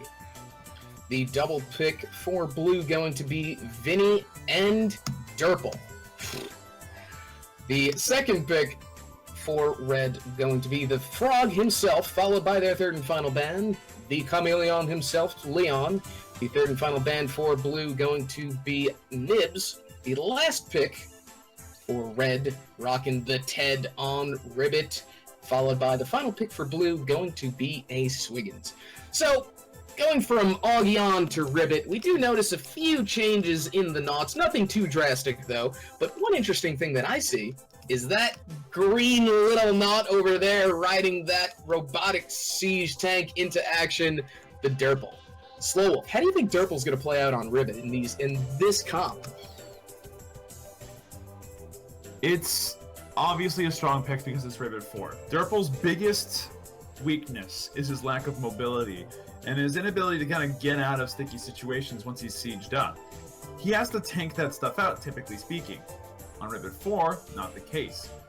He can easily take the middle because of his high power early game thanks to his turret mode, granting him above average DPS and surviving stats.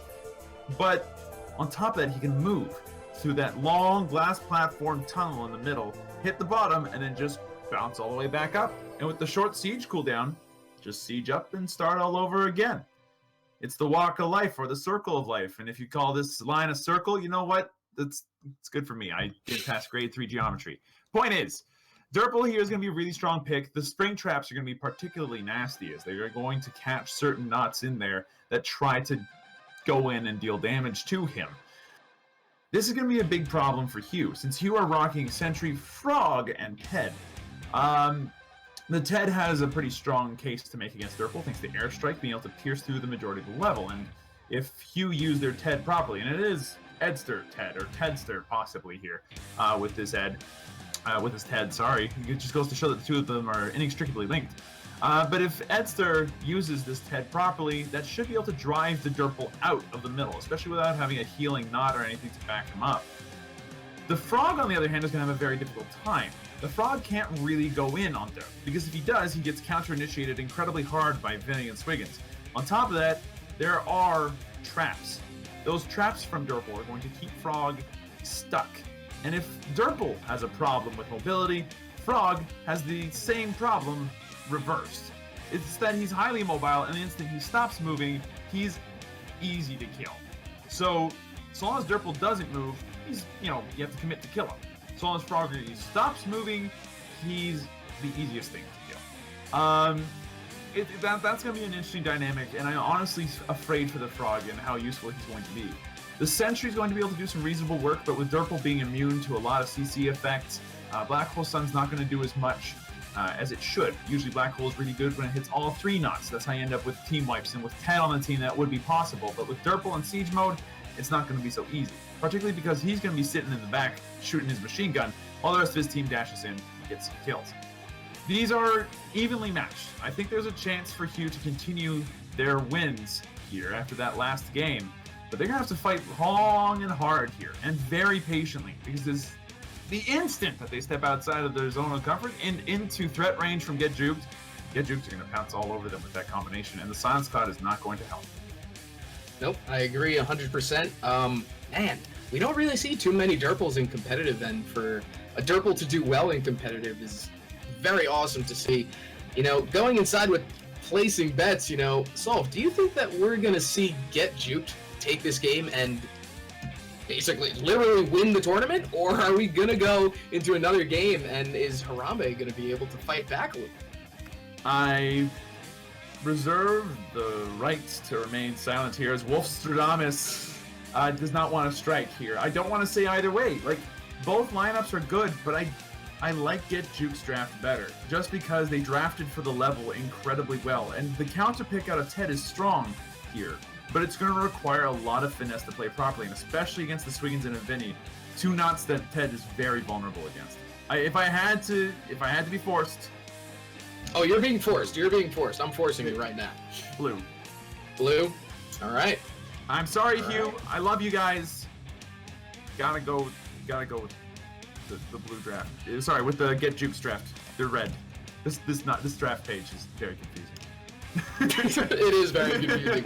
I, on the other hand, am going to I'm going to go with Harambe. I think that we're going to see another game. I think that momentum stop, especially on their mains, was definitely something that they needed, and obviously picking up that win. But if you have nothing more to say about this draft page, I have nothing more to say. Give us a countdown, and let's get into the potential final game of this tournament. 3, 2, 1, mark. And here we are on Ribbon 4, the first time we've seen the greenery of this map in this 4th match here. On the red team, you have Nikki playing the Vinny, you have Tempest playing your Swiggins, and Body Hunter playing your Durple. On blue team, Jazz playing the Frog, Trigger playing the Sentry, Edster is playing your Ted here today. This is going to be a very interesting matchup, as we mentioned before in the picks and bans. Ted, whether or not he can knock out the Durple, is going to be a very important part of this map. However, the Black Hole not working on Durple is going to make it a little bit more difficult for them to be able to do stuff here on this blue team, as action begins already. Out comes the grapple drop. It's going to end up hitting the Frog for a little bit. Not going to end up getting any kills yet, but give it time, a little bit of love, and maybe that'll end up being the case. Still, Edster's team here, Hugh, is fighting for their tournament life. They're going to try to do their best to make sure that they don't get overrun or anything. How do they go about making sure that they don't get murderfied here? Well, you cannot go into mid at any point unless that Durple and that Vinny are both out of it. And a nice engage from Tempest and Nikki on Trigger. He's going to get a full charge off of that, though. And yeah, they just can't go into mid without vision, basically. they don't have vision and it's not clear, they're going to have a very difficult time. And just like that, they did have vision and it was cleared and they were able to take it. So I'm interested to see how they're going to hold it. Whoa. Just piggybanked into Harambe this early. Out comes the grapple. Like, what? I mean, I just saw him deflect the nuke, but like, this is a really early piggybank into a very situational upgrade. This could be a beautiful thing or a horrible thing. I'm kind of curious to see which.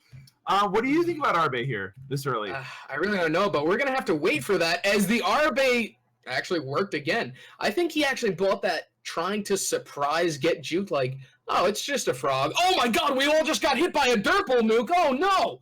You know, one of those. We're only 2 minutes in, so I think that he opted for the surprise attack.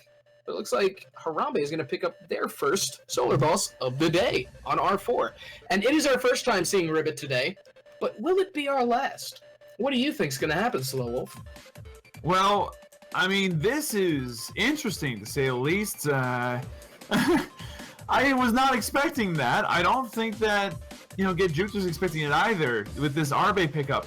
But I honestly think that Harambe is strongest when it's unexpected. And now there's going to be however long it takes for this match to finish, that this Harambe is now expected to happen. They can now, Get Juked can play around this. Harambe will never be as strong as it was in those first couple of minutes. And it's not exactly a cheap upgrade. This thing costs 200 solar, and that could have been early damage or something to help get kills. And for a frog, it's really dang important. Now comes the grapple. Now Tempest and maybe a rough spot as he gets dashed and airstruck. That's going to be the first blood going the way of Hugh. Now they're going to go ahead and see if they can't chase him onto something else. As they gets snare traps, he's a little bit low, but he looks to be fine for now. Although Nikki smells blood, he's going to end up going for it. He gets the kill. He's very low though, and Frog Jas going to be able to pick up the kill. So that's going to be a 2-for-1. Not sure if that was necessarily worth it there, Nikki, but he'll take it. Trigger's got a full-on black hole. He's looking to go ahead and land it. Won't land it. Body Hunter's very wisely moving back. And we have some upgrades coming out here. Swiggin's going for that damage on the Anchor Grapple. We've got bag full of Goldfish and Solar Crab Burgers coming out for Vinny. And, Dirple's just going for regen, sustainability to deal with all this Ted Airstrike stuff. Speaking of Ted Airstrike stuff, Stealthy Ninja Weapons being picked up by Ted, as well as the Starstorm Statue for the extra bit of damage. Drive Over Skulls for the Sentry, as it's a very powerful little upgrade for his left click. And then finally, like we mentioned before, and what's kind of been the feature of this matchup until now, has been right back at you on this Frog. With Airstrike down, now the blue team can, the red team can start going in on this blue team. Black Hole's going to end up missing. Honestly, I'm kind of curious to see how this is going to turn out. Like, is Harambe going to end up being very effective? Not here, it's not, as Nikki ends up getting a kill. Jas uses all of his Harambe, and now Nikki's in a weird spot. He's going to go back, get the HP. Swiggins will go in for the grapple. Out comes the dash, and Jas needs to run away as he takes a ton of damage. This is nuts right now. Lots of aggression going out, lots of damage everywhere. Airstrikes, nukes abound. This is getting a little bit nuts. Where do you see this game going in the next couple of minutes in terms of, the red team? How are they going to continue to maintain mid as Edster continues to airstrike the place? Well, they're going to do exactly what they're going to do. They're going to stay in mid, they're going to wait for the airstrike, move out of mid for a half a second, and then just go right back in and control it. So it's every 8 or 9 seconds or so that they're able to do that. But when you consider that we're 5 minutes into this game, that's a lot of mid control. And Harambe has only been in there twice that I can count so far. So for them to have mid control right now is very pivotal. Very pivotal in how they're going to take this game. If they can continue to hold this for a prolonged period of time, maybe pick up someone in a rotation, catch someone off, they might be able to hold it and just progress from there into the mid game, get into the late game, pick up some more solar boss kills, and just wreak havoc. Nikki gonna get caught in that black hole. Edster and Body Hunter exchanging bullets downstairs, going through the platforms all the way to the bottom bouncer, where Body Hunter is going to escape, and then nice anchor going in. Nikki's going to be able to pick up the kill on Jas's Edster, and Trigger just going to go to clear up the solar boss. And I think that Get Juke noticed that Edster was not fighting in that, and was able to easily pick up a 2v3. That 2v3 is going to be fairly important now, as, with, oh my gosh, that was a little unfortunate Trigger. He's now very low, he's taking a decent amount of damage. This 2v3 is going to be very important. No. It's going to give a snowball amount of momentum to Tempest to pick up that kill there. And it's again a 2v3 here in favor of Get Juked as they start to push down all these different layers. And you cannot give this team the snowball. They have a Swiggins, they have a Vinny, they have a Durple. These 3 nuts know how to get out of control very fast. Jas just barely going to survive that assault on his HP. He's going to have to head on home, and finally the teams are now 3v3 again. After what felt like a full 40 seconds of just being at a deficit, everybody's back in the party. And who's going to end up taking this one? I don't know, but the anchor grapple into the dash is going to help a little bit. Jas ends up doing Harambe, but on what exactly? I mean, he does NATO damage, don't get me wrong, they did something. But Edster's looking worse for wear. He's going to have to teleport home. Out comes another dash onto Jas. He's going to have to be careful. Silence Cloud has already come out for this Vinny. It's a very early pickup. Not as early as it has been in the past, but very strong. Trigger now has access to Black Hole. It's very large. It gets wasted. Man, I think Trigger needs to stop wasting his Black Hole on the Vinny and focus more on the Swiggins, because the Durple can utilize his Siege Mode to nullify the gravity and just drop out of it. Vinny has that dash out of it, and Trigger just needs to focus on getting that Swiggins into position. But of course, Swiggins can also just, dash out of it, but he's going to be able to allow Nikki to pick up a kill, but he'll get taken down, quote-unquote, in the process. Well, on the back end of that, there was actually a really good Arbe out of Jas here, keeping him alive. Out comes another Arbe, but ends up being more or less useless. Nikki getting dashed, Black Hole. The dash going to go back onto Jas now. Body Hunter looking for an opportunity to get back in here. Nikki's going to go back and get some HP. Out comes the nuke. It's not going to get Arbe this time, so it'll help clear the wave.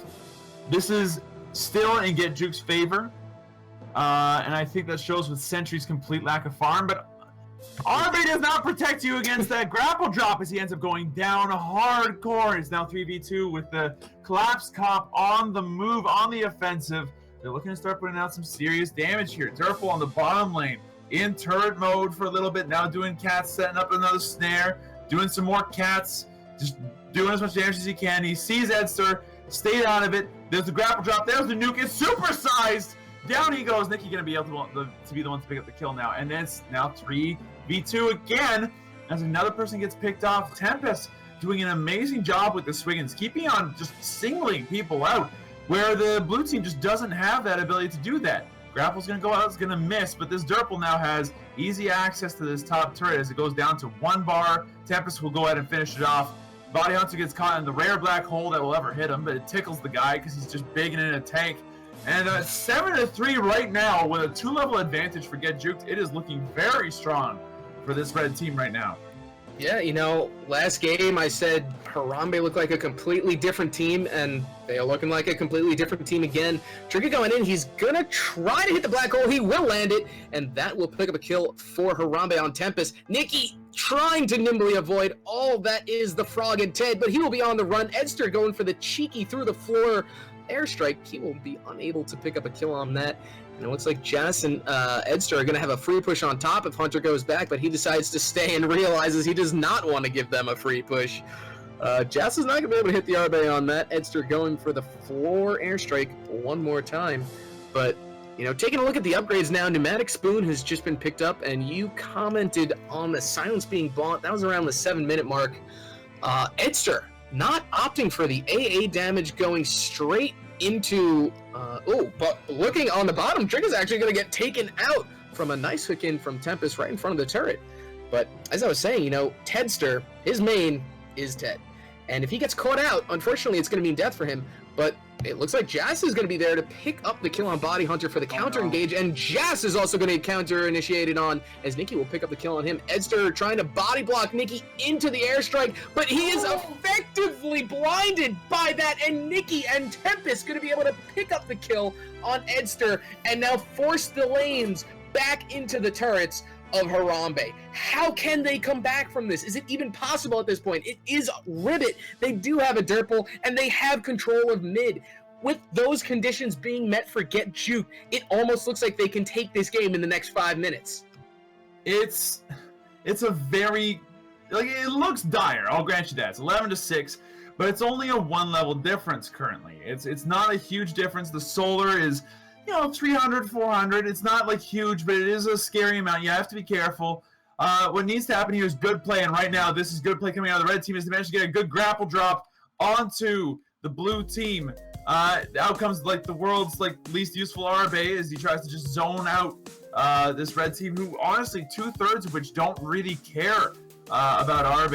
It's been tacitly useful in certain cases in previous tournaments. I mean, the ALWB Winter had a couple of surprise Harbes come out of, actually I think it was button pin collectors at the time, but Body Hunter got an Harambe against the Durple that was being played by Sam and completely ended up wiping, and Sam ended up wiping his own team. This is not that same case.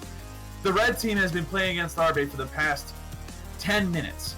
They know that it's out there. They know that the upgrade exists and have known for a long time. They've had so much time to get used to how it works and how it plays that they aren't getting caught out by it anymore. Jazz is very low, gets hit and killed by Nikki. Almost one shot with how much damage he took there. That was frightening. This red team is just constantly putting the pressure on. It's 13-6. Honestly, it's looking dimmer and dimmer by the minute. It's not game over, but it's looking really scary as they continuously outplay Jazz, who's trying to get these Harambe hits onto Body Hunter to try to make his team turn around. Nikki then takes out this turret. Body Hunter's looking very aggressive, as is the rest of the red team. Grapple drop coming out to Edster. Edster just flailing, taking a bunch of damage. Jazz goes in with the NATO, ends up getting helping to get a kill onto Nikki with that, so picking up the last hit. Now Body Hunter's getting chased down by Jazz. Jazz is going to go ahead and just keep hopping around. Ribbit 4 like it's an old playground, but he's gonna have to let the Durple go at a certain point. He can't really chase into Tempest. Tempest is very, very frightening here as he's the red team's initiator. He's been doing so much work for his team, and I'm kind of curious to see if that'll continue to be the case, or if at some point Trigger's gonna end up starting to get a little bit more threatening of a presence. Sentry being an S tier, not very, very scary. I'm surprised he got through the ban phase, but honestly, I think in this case, Sentry just is not doing too much. Well, is it just because of picks, or is there something that Trigger needs to do here? Oh, that might have to end up waiting here, as this engagement's starting to pick up here. You take it from here for a little bit. Well, what I was going to say was that silence cloud is preventing them from getting off that black hole sun, which is going to play such an important role in these team fights for Harambe. And if they get caught in that silence, they need to move out of it. They need to be able to fight them on their own terms, which are going to be in front of their turret, grouped up with all three of them. And it looks like Trigger and Jazz are going to get into a 2v2 with Nikki and Body Hunter, but both teams are going to be able to survive that. And man, Durple on Ribbit is just so strong, and I'm so glad that we finally are able to see just how amazing a Durple can be with the right comp. This Durple has been controlling mid for the entirety of this match, and it's to the point where Harambe can't even rotate up the slow way, utilizing that platform instead of the bumper. They have to go all the way around back to the core. Silence Cloud being dropped once again. Trigger trying to make something out of it, and he's going to launch that out, not hit anything, but eat the snare on the way out. And it looks like the entirety of Get Juked is going to try to counter-engage on this. The Harambe nuke once again. Nikki's going to be running away from the Tedster, sniping him. Jazz landing the splash dash, and Nikki looking for blood once again, as he is just enough health to try and take someone out. But if he goes into a 1v3 like I think he's trying to at the moment, he's going to have a very bad time if Body Hunter isn't there to secure his escape, which he is. Nice plays. Edster going to deal some residual snipe damage to Nikki on his way out. But now that things have kind of calmed down, we're at the 15-minute mark, 12-10 as far as levels go, and a 6-kill difference between these two teams. It's really difficult to come back from this, especially on Ribbit. And it looks like Edster is going to get caught out of position once again in a rotation by Body Hunter and Tempest. And that is going to be another pickup in favor of Get Juked. And now a 2v3 as Trigger is going to be on the brunt end of things here, getting picked off, making it a 1v3. But Jazz is going to take out Tempest, getting the one back. But unfortunately, will sacrifice himself to the Juke gods. And it looks like Get Juked is trying to close this one out as they head for the core. The timers coming down from the drop pod does take an extra 10 seconds. Edster is going to be the first one back, but I don't know if he's going to have enough time to bring this one back. Edster down. The Silence Cloud has been dropped. All he has is snipe. He can't fight off Body Hunter, and Body Hunter is just chipping away at those bars. Every few seconds, another bar is taken off. Trigger trying to get in to defend against this. Edster and Jazz both taking out the residual droids. But Nikki, looking for the cheeky bait, he's going to start the teleport. And actually, he might get taken out for it. As Edster notices he is on the run, Nikki's going to try to escape out up top and start his teleport. Edster still sees him up top, but going back into the mid, Jas is going to get tied down by Tempest. Body Hunter picking up the one cat shot. I guess he 360 cat shotted him on that one. Cat scope, it's the next big thing. The Fat Cat's actually a really strong upgrade, but that might end up having to wait as Tempest goes grapple. Trigger's got a very large back hole. He's going to want to use it in a minute, but maybe not if Nikki gets in there very, very fast. Nikki goes in with a dash, avoids the black hole. Now Tempest goes back in there, it lands it, Trigger's done. Yep, Pneumatic Spoon going to pick up the kill. Body Hunter lands the nuke, down goes another bar. Body Hunter ends up going down, but it doesn't matter. The core's dead. It doesn't matter if you get a kill. That's game over for Hugh as they give up the last ghost. 3-1 this series goes in favor of Get Juked. That was a very commanding match. No turrets down. This Derpal going absolutely hog wild, and despite a very interesting pickup out of Jas, Sentry did. Oh my gosh, that was a very commanding match. Nothing like the matches we saw before. What do you think ended up costing Hugh this game? And by extension, the tournament, the grand finals? Well, you know, first off, congratulations to Get Juked on picking up first place, and congratulations for Hugh for making it to second place. Both of these teams have just played with the utmost competitiveness, and, you know, going up from a 2-0 lead to a 2-1 really does stop the momentum, and you don't realize that. But Get Juked overcame that. They got the picks and ban phase correctly, and Derpal, man. Derpal is scary. You cannot even get close to mid if there's a Derpal in there. You don't know what area of the jungle he's got a snare trap in, and if you get caught in that snare trap, hey, how you doing? Swigs and Vinny here, coming to say hello, knocking on your door. They're going to take you out very quickly, and that happened quite a few times. But, you know, it is Ribbit 4. Both of these teams just got off of a 3-game streak on Augion, so I think that Harambe might have been a little bit cold to be playing on Ribbit, but it really came down to that silence cloud on Nikki and how pivotal it was in those team fights. You had Trigger, who's trying to get off those black holes as often as possible, trying to create an opening for his team to pick up a kill, but when he's effectively silenced and blinded and he can't see where his teammates are, where anyone is, and he only can rely on the mini-map usage for the duration that he's blinded and silenced, he's not going to be able to do too much. So the effective shutdown of Sentry is really what won Get Juked this game, because if Sentry got big, if Trigger was allowed to get big, this game could have gone in a very different direction. And a huge congratulations to Get Juked for taking game 1. And we are coming to the conclusion of this tournament, Slow Wolf. There have been over 100 Steam games given away. HDTV, Get Juked, and Hugh will all receive announcer packs and cat icons. The biggest, most sought-after badge in the game are being given to the winners. And who do we have to thank for all of these amazing prizes? Well, we have Alexius, Tempest, and Mr. Pillow for managing this tournament. Without the three of them, this tournament wouldn't exist. So from top to bottom, those three there ended up having the idea, getting it to fruition, and managing the whole thing from start to finish. And it's been a long couple well, it's been a lot of weeks, to say the least. It's been a few months. Am I wrong in saying that? It feels like it's been going on for like a long time. Correct. This has been going on for a little while now. Yeah, so like Alexius, Tempest, and Mr. Pillow have a lot of stamina, a lot of patience, and a lot of dedication to this project to make it work for as long as they did. Kudos to them. It's not easy managing a tournament. We also have the casting team, which we are a part of, that need to be quickly thanked. For those who are not currently here, big thanks to them for coming in and pitching out over the course of this entire tournament. We've seen a lot of good casting out of everybody, and a lot of people who have developed their own skills and talents and strengths based on that. So big kudos to them. Big thanks to Scanner for the production side of things, for getting the stream up and running, and for helping to host it a lot of the time, especially when casters like myself can't actually host a stream without their computers exploding in a gigantic ball of fire. Pasha, like the design, the graphics, getting everything set up so that way it looks visually appealing and professional was absolutely important, and Pasha did a fantastic job, so big thanks to him. Another big thanks to Ronimo for creating the game and for helping to promote the tournament on and inside their game's in-game banner, where a lot of people ended up seeing it, which was hugely important for getting word of mouth out, and for a tournament that can be absolutely vital.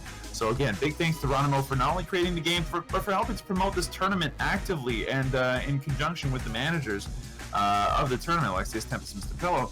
And finally, a big thank you to all of you guys who ended up watching. Without you, this production could not have been possible. We need people who are interested in the game, who love the game, to be a part of these experiences with us. And it was huge to see so many people watching, hoping, betting, like they're just being a part of these games and just wanting the best for the players in them. It's really cool to see. It's an excellent, awesome atmosphere.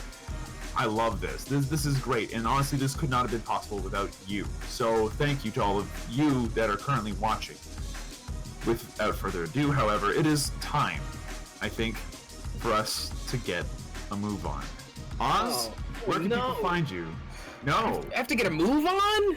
I like the saying, you can't stay here. As much as I can't even remember saying. You don't have to go home. You don't have to go home, but you can't stay here. Yeah, you can. Yeah. Well, you can if you want. Hang out in the Twitch chat. But thank you guys, as Slow Wolf said. Thank you everybody, especially the people who have worked behind the tournament and all of the viewers, really, because you guys are the reason why these tournaments happen. We want to be able to put stuff out for you guys, and hopefully you guys are still going to be playing Nauts and will remain playing Nauts for a very long period of time so that we can continue to do awesome tournaments like this. And just thank you, everybody. But, as you were saying, gotta move along. You guys can find me on Twitter at OZNAUTS, that's at Oznauts, or I stream sometimes, and you can find me at twitch.tv/Oznauts. Either way, it's the same thing. You're a grown adult, follow me or don't, do whatever you want. And, Slow Wolf, where can we find you, my friend? You guys can find me on YouTube primarily at Slow Wolf Gaming is the name of the channel. I do lots of there, and they're usually daily, except for Sundays. They come out at 9 a.m. EST every day. You can also find me on Twitter.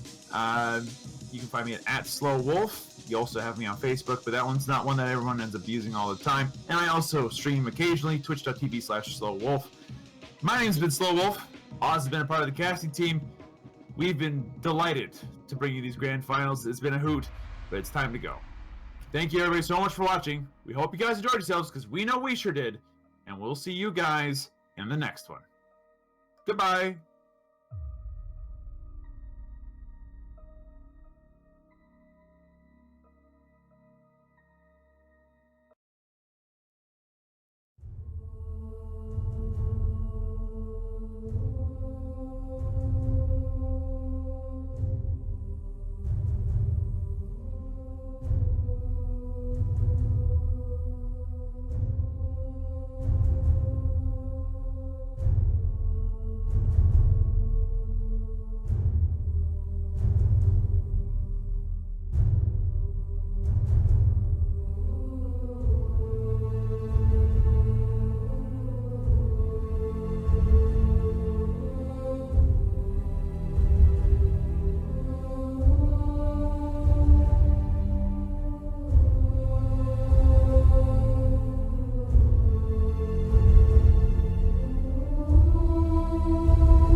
taken out, but it is too late. They are separated for just a little bit too long.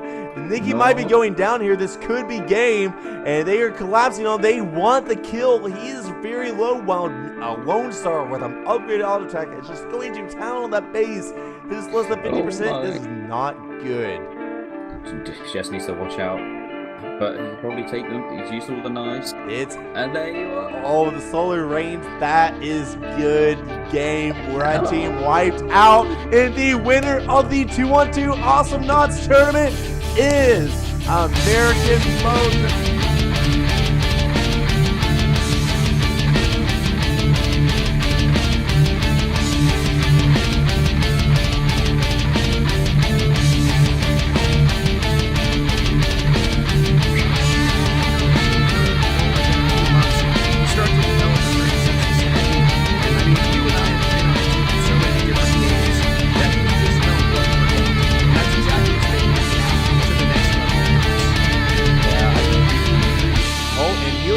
Right here, right in the will, and a 1-for-1 swap. Paul might just pick up the double here. He's hunting him down. He wants it. His airstrike should be ready, but he could have gone out there, but he wants it. Both players are not winning this match. We are about to see a kill, and that will be going to